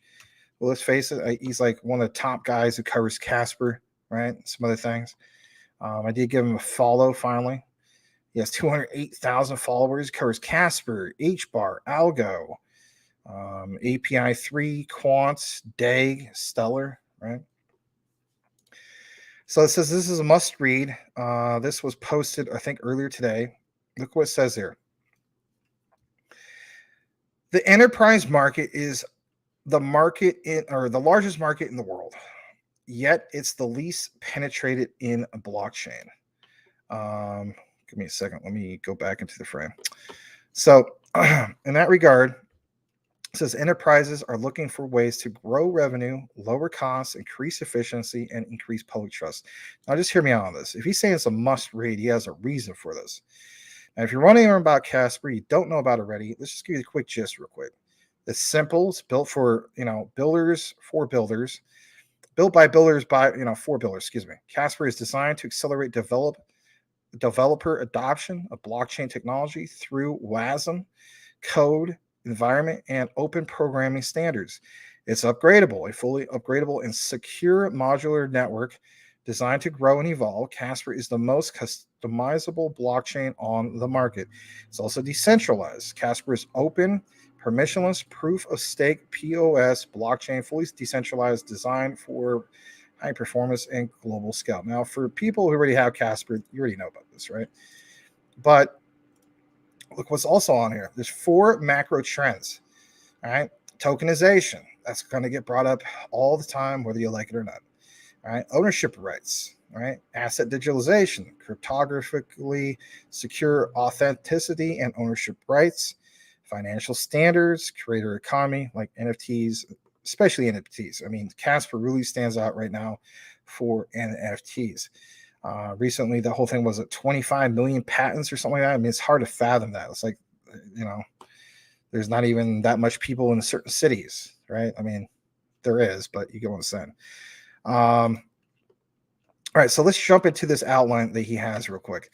So Kevin Cage posted this earlier, and he says enterprises and governments are the biggest consumers of tech like cloud, internet, and databases with features like programmability, upgradability, secure decentralization, and privacy. Casper Network is simple and optimized for developer adoption. Now listen, this $3+ trillion is up for grabs. Now you may not think like, well, that's not that big of a deal. Yeah, it's that big of a deal. Why is it such a big deal? Well, let's pull this up for just a second. Here's why it's such a big deal. When you go over to the overall crypto market, you will see that the global crypto market cap is 1.18 trillion. And at the height of the last bull run of 2021, you will have noticed that it was up to like 4 trillion. So if anything, that's interesting. Terra Luna Classic is trending number 3. That's cool. But yeah, you will have noticed some key things. And one of the key things when it comes to, this whole topic of Casper is just that, $3+ trillion is up for grabs. That's a big chunk. And if anything, at these particular prices, understanding market cap and so on, those are big opportunities. If we're all into XRP for that risk to reward ratio, or Jasmine, some of these other ones, right? Why not Casper, right? That's the bottom line. Now, when we get further into this, it says Casper supports WASM, Rust, assembly, script, and others that can be compiled into WASM. WebAssembly is already in use by 30 million developers. Think about that. In contrast, Solidity developers are only around 200,000, right? Like, for instance, with ETH. Casper is positioned to help the next 100 million users into Web3. Today, they have about 400 million global crypto users, although they would not consider them, quote, users at scale. But comparing the growth of internet users is estimated to see 1 billion users this decade. Are you still awake? Did I lose you? Did you fall asleep on the couch? It's all right. I'll repeat it. Comparing the growth of internet users is estimated to see 1 billion users this decade. We are into the 3rd year of this decade. So that means within 7 years, 1 billion this decade. Look what it says. There will be 1 billion cryptocurrency users worldwide by 2030, says the BCG report. Look into it. Now a little bit more. Casper Network is building massive enterprise DeFi applications for leasing companies, mortgages, and more, leveraging tokenization and smart financial contracts. Maybe that's why they consider Casper a modular blockchain. This opens up new opportunities for enterprises to grow revenue and lower cost. A little bit more. With features like upgradability, Casper Network is a future-proof solution that can adapt to changing business needs and help enterprises stay compliant. And again, with everything with regulations coming up, getting that regulatory clarity, you do need to see some of these particular statements, especially if you're wondering who's the SEC going to go after next, and if anything, are we going to have any projects that are even going to be American bound anyway in the future? I hope to God we do. More from Kevin Cage. He says, excuse me, I'm going to get back to that other particular tab. Yeah, there we go. Yeah, more from Kevin Cage. There's this right here. And it says, he's excited to see Casper further penetrate the Fortune 2000, a process in which he knows can be significant or be a significant ally, or ally, excuse me. If Casper can secure relationships with even 50 of these firms, this is a good point. Listen to this. It will become the industry standard. The industry standard? You know, I'll say this much. You know, Richard Common Sense Crypto, he killed it last year with all the Casper coverage. He still covers Casper quite a bit. We, of course, cover as well. We didn't do as much coverage compared to him and others, but we have definitely paid attention to why Casper is big. It is big. And if anything, just like XDC, it's very, very what? It's very underrated. You know, that's the way I personally look at it. All right. So, you know, I'm going to blow this up again. If Casper can secure relationships with even 50 of these firms, it will become the industry standard. 50 out of what? 2,000. That's achievable. It can happen. Even if they don't land 50 and they only landed, say, 10, 20, you don't think that that would mean that the market cap of Casper wouldn't be worth something significant? You better believe it would be. All right. And like he says, you found this interesting. Big thanks to all that retweet. And I did find it interesting. And if anything, I am going to retweet. I already did. So there you have it in regards to that. There is the Casper news you're looking for. I'm going to stop the share, jump back into the comments, and let's see how we're doing, at least on my time as well. A few more minutes. All right. I'm going to read a few more. Let's see what we got here. Brian Dowie says, Puppet, I have 100,000 Jasmine. Not a huge bag. Gonna hold for a while. Not something I take profits off of. Cool stuff. Let me see.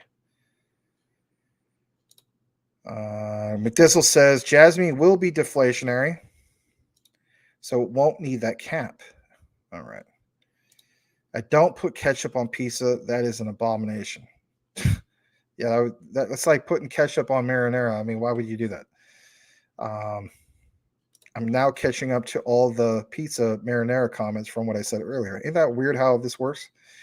All right, Blackwood, the sauce for pizza and marinara aren't the same. I don't like the mess they call marinara in the United States. Very well said.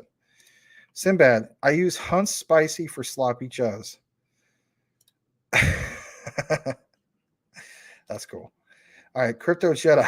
I'm not proud of my other YouTube channel. That's funny. Is Woven City a raccoon's technology city, like Resident Evil or something? Crypto Puppet. I like how you always call him Brain. I mean, what is he? The dog from freaking Inspector Gadget? I know it's probably a typo. I do like Brain. Says sales part of Jasmine bag and hold the rest and you flex. You don't clearly sound like that at all, but maybe you do. I don't know. But thank you for that, Crypto Puppet. Sinbad says, I got 260 of WAD's pay a few months ago and test if it hits a 715 today. I think it's safe. I'll take the pump again, or you'll pump it again. Nice. And nothing wrong with taking profits. Woman City is a settling where you stay where they tell you, or the helpful robots turn into armed security program to stop you from leaving at all costs. And then there's a coffin next to that. That's a coffin, eh? Oh, let me see. Yeah, it's a coffin. All right. There's a lot of comments, and that's good. I mean, these are good problems. Smash that like if you haven't done so already. Let's go for WrestleMania. No, I'm kidding. Let's not do that. My fat juice. Mesquite Skeet. Yes. We are now finally getting to Ryan's comments about his avocado, banana, milk mixed with other fat juice with the vodka. All right. Exactly, Blackwood. Hence my comments. Max is not getting. What? I'm not getting your comments? I'm sorry. I failed. I failed you. On a serious note, I am sorry.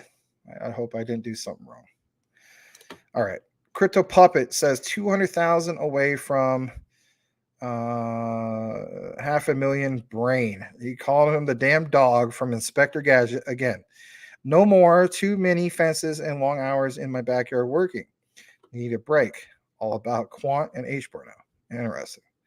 A tag the Bitcoin Ripple Craig Wright news. ... Oh shucks. All right. I'm sorry, McDizzle. For shizzle, manizzle, for show. Let me see. Let me see. Where is this?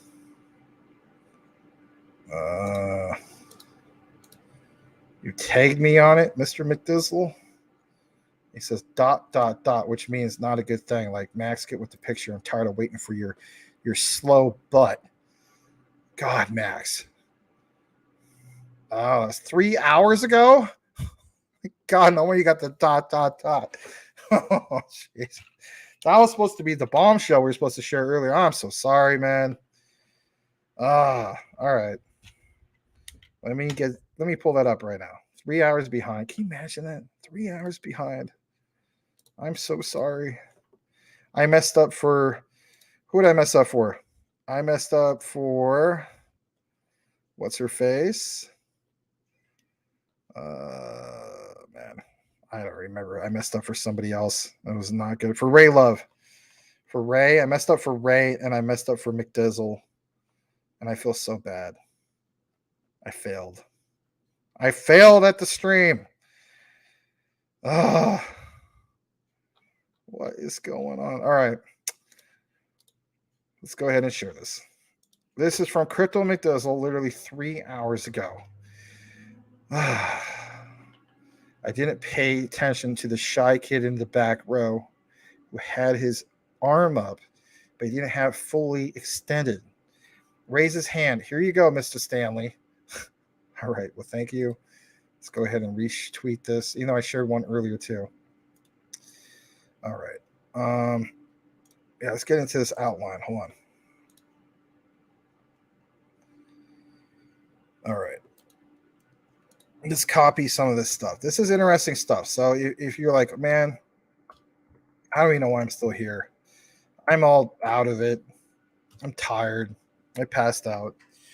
Shout out to Uncle Thursday. Probably passed out on his couch and he like woke up later and he's like, oh my God, you're still there. All right. Look what it says here. All right. McDizzle sent this to me, I think this morning, or maybe it was yesterday. I can't remember. It says Bitcoin and OpenCoin Ripple was born on the same IP address. 64.202.167.192. Oh my God, that's my IP address. No, I'm kidding. I am in Phoenix now. GPS located literally right next to Phoenix, Arizona. I live in Phoenix, Arizona. You know, I am Satoshi. No, I'm kidding. How, you know, like what a coincidence, right? Well, yeah, could be. All right. So let's get more into this. I'll blow up the other ones for you guys. So let's go back for a second. Copy image address. A little bit more. Look what it says here. Without borders, a serial entrepreneur jolted the financial services industry twice. His third move may be his brashest yet. September 24th, 2013. Look at this. Editor's note. The venture referred to the story as OpenCoin changed its name to Ripple Labs in October of 2013. All right. October 2013. What is this all about? Well, it says Chris Larson, MBA he got his MBA back in 1991, is knocking out financial intermediaries and their fees in the U.S. and beyond with his latest payment venture, OpenCoin. Photo courtesy at Ripple.com. All right, a little bit more in regards to this. Let me see if I can pull that up. Here's the one, last but not least. Let's pull this up. Try this tab instead. And look at this. You know, it's not quite a crypto Hulk moment, but yeah, maybe a little bit. So you guys can verify this, I guess, for yourself, right? Look at the domains. Look at the IP addresses. RippleTrade.com, 64.20.43.107. Date, September 2006 to November 2007. Bitcoin.com, same IP address, March 2007. CraigWright.net, the guy that, you know, is part of the BSV, right? Bitcoin Satoshi Vision, right? Same IP address, March 2007 to August 2007. DCAO.org, 64.20.43.107, same thing, February 2007. XRPL, oh my God, right? Wow, it's getting really good, isn't it? Same IP address, January 2007 to February 2007. SMSZ.net, which is Carpellis, same particular IP address. You get the gist. Is Satoshi Nakamoto the guy who made Ripple? And is he the same guy who also made BSV? Is this person a 3-in-1? He's a trinity of, I don't know. He's the crypto trifecta that we're always talking about, right? The crypto trifecta. Well, there you go. Shout out to Crypto Mike for bringing it. Pretty big, man. I don't know. I don't know if I call that a crypto Hulk moment, but it's that's definitely interesting. We'll try to have to, maybe verify that a little bit more, but wherever the case be, you can look more into it if you want. That's pretty interesting. All right. All right, let's see what we got here. Just kind of going further down these comments. It looks like Rain took off. You don't want to talk about the fat juice no more. Oh no. Again, I need some clarification on this. I'm sorry. I changed avocado to Vimta. What in the world? I'm worried about whether or not Boston Dynamics will allow their droids to be used by local law enforcement. If this happens, people are going to die. Yikes. Puppet, you got XRP, none, bro. My avocado smoothies. Jasmine's been up and down all week, 5%. Yeah. Get some. Not financial advice. Wow. Crypto Jedi, there's nowhere to park my 1974 CDV Cadillac in Woven City. It takes up half of the city in that regard. My dad refuses to buy any classic cars that are made in 1974 because that was the first year that came out with the air pollution equipment, and he feels as though it just did nothing but suppress the car, and he hates 1974 because of that. He bought a brand new 74 Chevy Impala, and he was complaining about those problems. And when I was a kid, he always told me, don't buy anything that's 1974 because it's pure crap. Not to say their Cadillac is crap. I'm just saying that's what he was saying. Puppet says, I'm not sure. Ask Mike or Max about what. All right, let's see here. In case you, so sue me or sue Crypto Mike instead, but don't sue you. Oh God, Brittany, I'm a married man. You didn't think I was flirting, right? Oh God, here we go. Oh no, Papa Doc, what you gonna do? Well,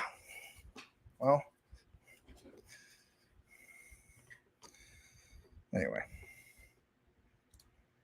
Yes, Brian, I had Caroline do housework. I'm a married man also. Jeez. Ray Love. I'm still trying to get the info from Ray Love. At the Crypto Jedi. Sweet ride. No worries. Your Cadillac won't be allowed in the smart entrapment. Interesting. Brian Dowie says, GS, snap out of it, bro. Hold on a second. Good evening to Grizzly Bear Greg. Thank you for being here.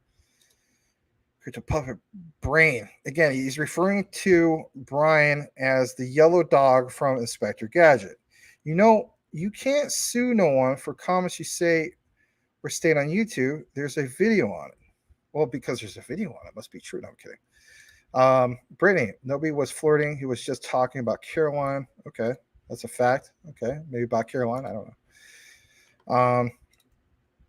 Crypto Jedi says, hey, Ray Love, I'll convert my caddy to electric. I'll rip out the 7.7 liter gas engine to comply with Woven City laws. I bet you will. Jeez. Rain's like, to hell with you guys. You want to make fun of my fat juice? I'm out of here. You want to make fun of Crypto Hulk, with his congestion and clearing his throat? You're out of here too, Max. Yeah, you're out. You said you're out a while ago. That's all right. You gotta set a rat trap for. Oh boy. Uh-oh, here we go.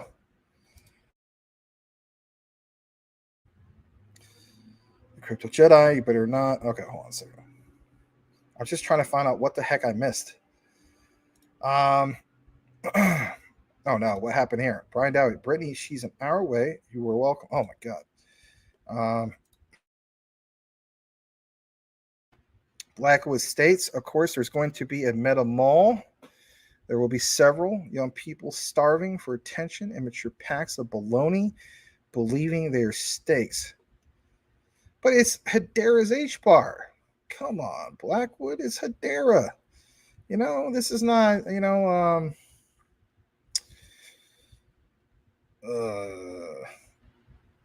heating up a banana and pouring a bunch of Hershey chocolate all over it and putting some watermelon seeds and kernels of corn on it, and then making an NFT of Dog Crap Inu, right? Man, I feel like I'm lagging a little bit. Anyway, converted 64 Impala to electric. Yeah, I don't know about that. Ray Love, sounds like we are going to be set up to be professional consumers to the max.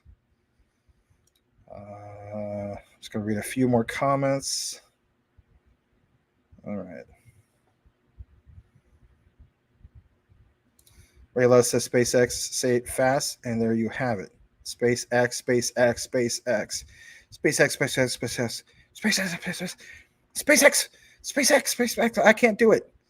You know, the only one I could do fast is what I was taught in theater school, and that is, whether the weather be cold or whether the weather be hot, we'll be together whether we like it or not. There we go. All right. I think I'm just going to go through the last bit of comments because I don't know if I'm going to get into all the other news because I got to take off here pretty soon. Because if I don't, then I won't have enough time at the grocery store. And yes, I'm on Pacific Standard Time, so I'm 3 hours behind most of you guys. So it's only 9:46 p.m. And not only that, I mean, there's, well, never mind. I'm not going to get into that. Too personal. All right. The Crypto Jedi. I have 10,000 of Casper, but I'm really considering trading for another token. Casper, no max supply. What if it does add more to the supply? Convince me not sell or trade, not finish. Yeah, people mention that. I get that. PayPal, he's pretty smart. Blackwood, the moon is also an option. Scientists already proved that plants can grow on the moon.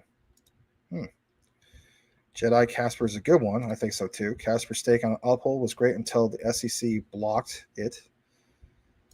Raylo says, I think as many do Elon is just a cover boy. So much evidence indicates so. It's certainly a deep dive in mapping all of the connections. River says at 9:27, which is 20 minutes ago. My God. Kevin Cage said that there will still be less Casper than H-bar in 10 years. Ooh, I didn't know he said that. Right now he says X.com turned to PayPal. Elon always wanted to start his own banking system. Yeah, and he used to be part of PayPal. Sinbad, need more Casper and XDC. Raylo says going strong with Jasmine. Quant, Energy Web token. Cool. I want to eventually get some Energy Web token. I think, if anything, Tokenizer stating that that's his number one. And that guy is one of the most deepest diver guys out there. And for him to say that made me want to look more into it. Crypto Puppet says, thanks for the update, Max. And remember, guys, it's never financial advice here. It's only financial opinion. Night, everyone. Well, thank you, Crypto Puppet. Hey, you changed your avatar back. There's the Crypto Puppet, I know. That's cool. The other one looked cool, too, though. Everyone's saying later to the puppet. He wants to make Twitter a payment platform. He ain't using Doge. Might be using Ripple, though, right? Store run time. Get to the store, Max. I will. I still got plenty of time. I'm looking at the clock, though. Blackwood, he sold it, but didn't want to. Crypto Puppet, see it. Gonna get my Mandalorian dosage. Yeah, that I got to catch up on it, and I will. My thing is, I kind of just wait till it all is done for the season, and then I binge. Like right now, I'm waiting for Snowfall to get done, and I'm gonna binge on that too. Snowfall, basically, the way I look at it, is Grand Theft Auto, the TV show, the real life TV show. Now, why am I lagging so much on the screen? That's not good.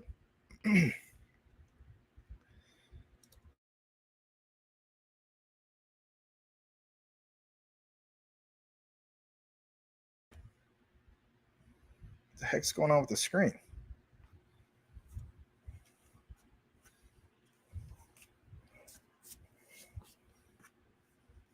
All right. Let's go further down. Crypto Puppet. Oh yeah, that's right. We said that. This is at 9. Hold on a second. At 9:33, you sent me a super chat. Well, I'm sorry. Let's see who this is from. From Elon Muff. Nah, this is from Mike Cornwell. This has to be from Mike Cornwell.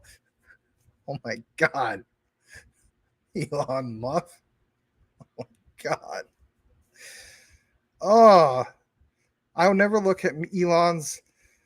Oh God, I'm not gonna say that either. This is totally Mike Cornwell because he wanted me to say I'll never look at Elon's muff the same way again. Why would I be like? Why would he even have a muff? I mean, this is Michael Cornwell.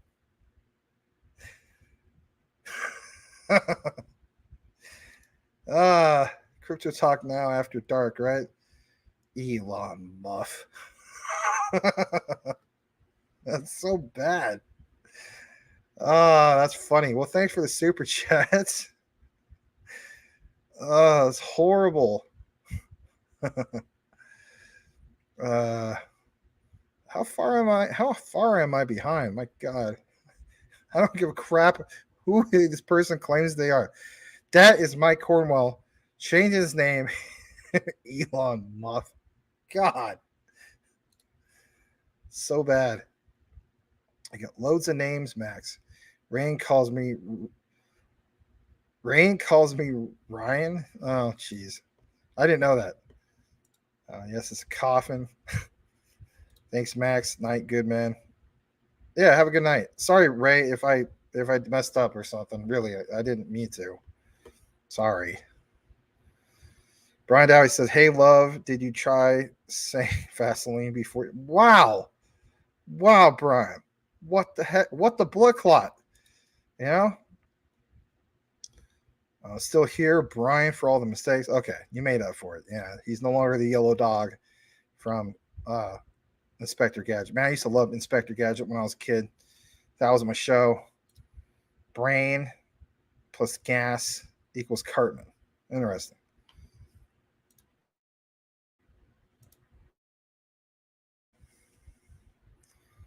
Going strong tonight, Max. Yes. Well, I'm going to end it soon, though. Hold on. Let me see how I'm doing time. Oh, got to end it within 8 minutes. I got to get out of here within 8 minutes. All right. 3 hours, Mr. Stanley. Yes. Brian always says, Sean, Max is all over the place tonight. He needs you to reel him. I'm not all over the place tonight. How am I all over the place tonight? Because I'm reading guys' comments. You're all over the place tonight, Brian Dowie. You are the one, right? All freaking messing with Brittany and talking about Carolina in the same sentence. You will respect the lady of Brittany, huh, Brittany? If you're still around, Brittany just woke up. She just rolled off the couch and like, huh? What? No, I'm just kidding. Blackwood says same IP, Ripple older than Bitcoin. Bitcoin white paper installed on every Mac computer since 2018. Tim Cook evading a direct question about when he got into Bitcoin and for how long. Ooh. Man, I am really lagging or something. Let me know if I'm lagging really bad, guys. Blackwood says correction, XRP older than Bitcoin.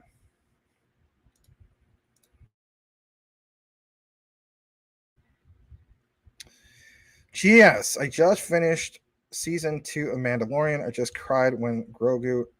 No! Oh, okay. Please do not post any current season spoilers.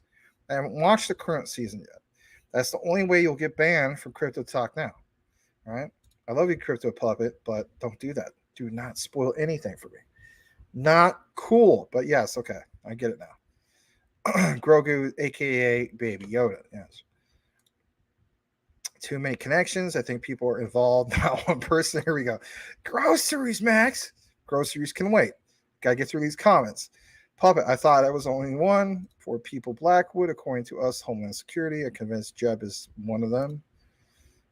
Blackwood says that. Max, finally, I'm getting some kind of response in regards to this. Ray Love was responding to my Woven City comment you read a few minutes earlier. I still don't get why she's upset with what I don't know. I guess I'll never know. Elon Musk. Oh my God. I think Bitcoin will cross 30K with 7 days, says Elon Musk. God, what a name. What a name. Oh, jeez. You know what's going to suck? What's going to suck is this. I'm going to be at the grocery store, no my luck, right? And there'll be on the front page about something about Elon Musk. And you know, sometimes I'm one of those old school guys. Like I'll actually go up to the newspaper and I'll start reading it. You know, I have it all on my phone and all that stuff. I'm just old school like that. And like I might just, you know, somebody might come up to me and hey, what do you, hey, how you doing? What do you think about Elon Musk? And I'll say something like, oh yeah, Elon Musk. And they look at me like, and I look at my, and then they look at me like. I'm like, oh my God. And they're like, oh my God. And then it's like, oh, I'm out of here. And I forget to freaking buy the groceries and everything I was trying to get, all because somebody here dropped a super chat about Elon Musk. It's going to ruin everything.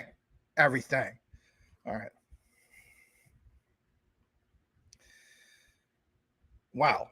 Blackwood, if you say Vaseline before your comments, Max will read them. Why in the world? Why do you guys say that? Is it because of that joke that one day about the casting couch? Let me pull myself off then if that's the case. Hold on.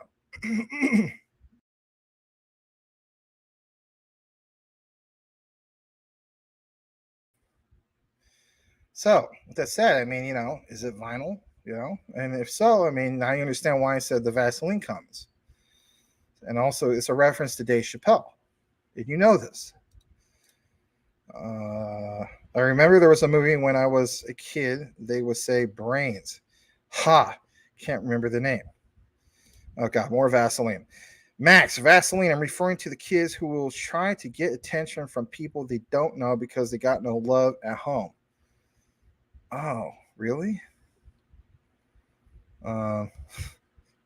McQuant, Vaseline. Oh, no. Here we go again. I created an engine that replaces the LS, the lumen swap. No, kidding. Engine bolts right up to the vehicles with minimal modifications. Working on some mods for other branding. Now you can. Now I'm really confused. Maybe it isn't Michael Cornwall. I have no clue. I have no clue either. Nice, Max. You made Brittany leave. I didn't make her leave. Going to sleep. LOL. Have a great night, Brittany. Elon Musk. Oh my God. How am I supposed to read this with a straight face? I'm holding 42K Casper. It integrates data to my Starlink. Or integrates it straight to your muff. What the hell? I'm sorry. I mean, what's his name? Stevie he had the greatest avatar. Tell Elon Musk. Shut up. Well, on a serious note, if you're not Michael Cornwall, I mean, I would like to thank you and welcome you. My God.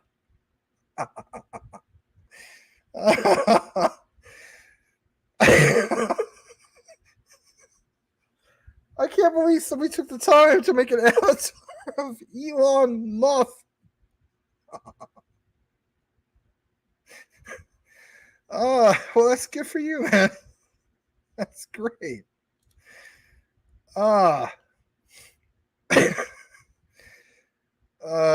Jeez. Oh, I don't know about that. All right. Night, Brittany. Have a good Easter tomorrow. Yeah, trying to keep it serious. Thank you for that, April Cornwell.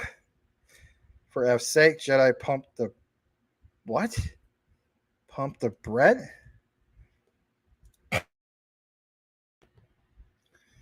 All right. Brittany, you too, April.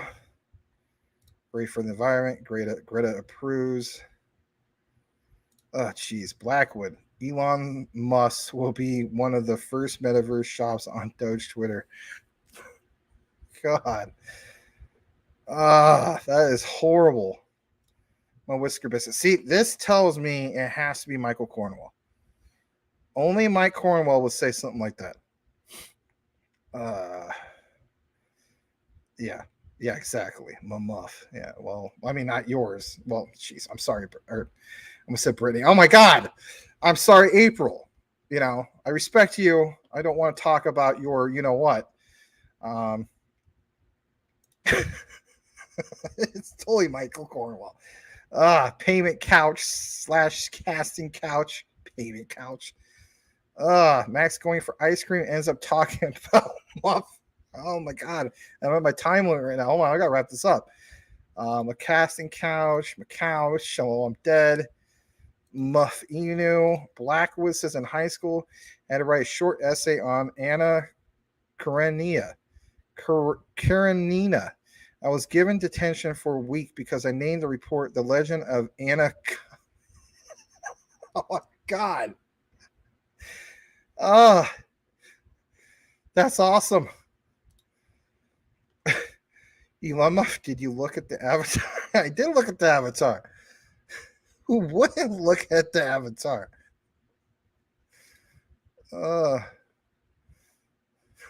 You want to spice it up a little bit more? You really want to go all out, Mike? What you do is, and this is bad. This might get me banned from YouTube.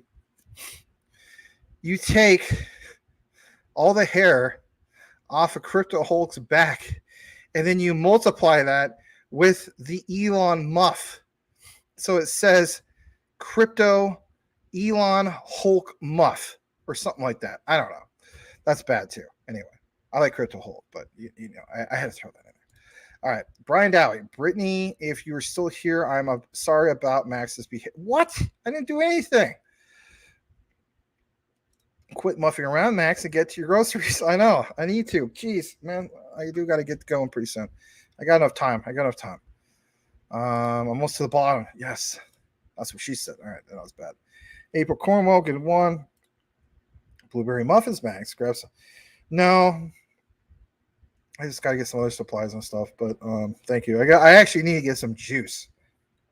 I'm tired of just drinking water and milk. I need some juice, not some fat juice, but some juice. All right, so that's it. It's been really interesting. With that said, I want to just check this out one last time. I cannot believe the talent of Michael Cornwell. So it's almost written in like Metallica style, not quite. I mean, you know, the background is just unbelievable. You know, I mean, you know, if you show up to Crypto Hulk, I don't even know if you're a paid subscriber of Crypto Hulk, you ought to show up to his stream with that. Or how about this? If you really want to do some trolling, go to Litecoin Lisa. You know what I mean? She doesn't read any comments at all. She just flashes up on the screen. The only time she reads comments is if you pay for it in a super chat. So you go to, if you really want to troll somebody, go to Litecoin Lisa's live stream with the Elon Muff and ask a serious question. You know, and then just keep asking more serious questions. That way she continuously flashes it up on the screen. It'd be great stuff. Great stuff. Absolutely great stuff. That's a terrible muff, Max. All right. Yeah, I'll read the last ones. How about this? Grab some McMuffins for breakfast, Max. I already had that a few days ago. Hulk Muff. Did you really say that? Yes, I did. There's a dog named Muff, right? What? I don't have the right to have some fun too, huh? I'm not allowed to do that. Great show. Thanks, Max. Happy Easter, sir. Happy Easter to you guys as well. And there's a dog named Muff, right, Max? I don't know. I don't know what that. All right. You all have a great night. Thanks again for watching Crypto Talk Now. We'll be back here tomorrow for Easter special. And I hope some of you guys eat a Snicker bar before you come on the show, because that'd be good. You're very welcome. Blackwoods, he says, thanks, Max. Great stream. Elon's muff. Everyone. Jeez. Yeah. All right. Well, thank you guys. Have a great night. Be on the lookout for the Jasmine video. That was from obviously yesterday. That's more chopped up, just in case you fell asleep on Larry's casting couch. All right. And right back to you as well, Brian Dowie. All right. For real. We'll see you. All right. It wasn't quite yet WrestleMania, Mr. Stardog, if you're listening, but it was almost. All right. I'll pull myself off, and here we go.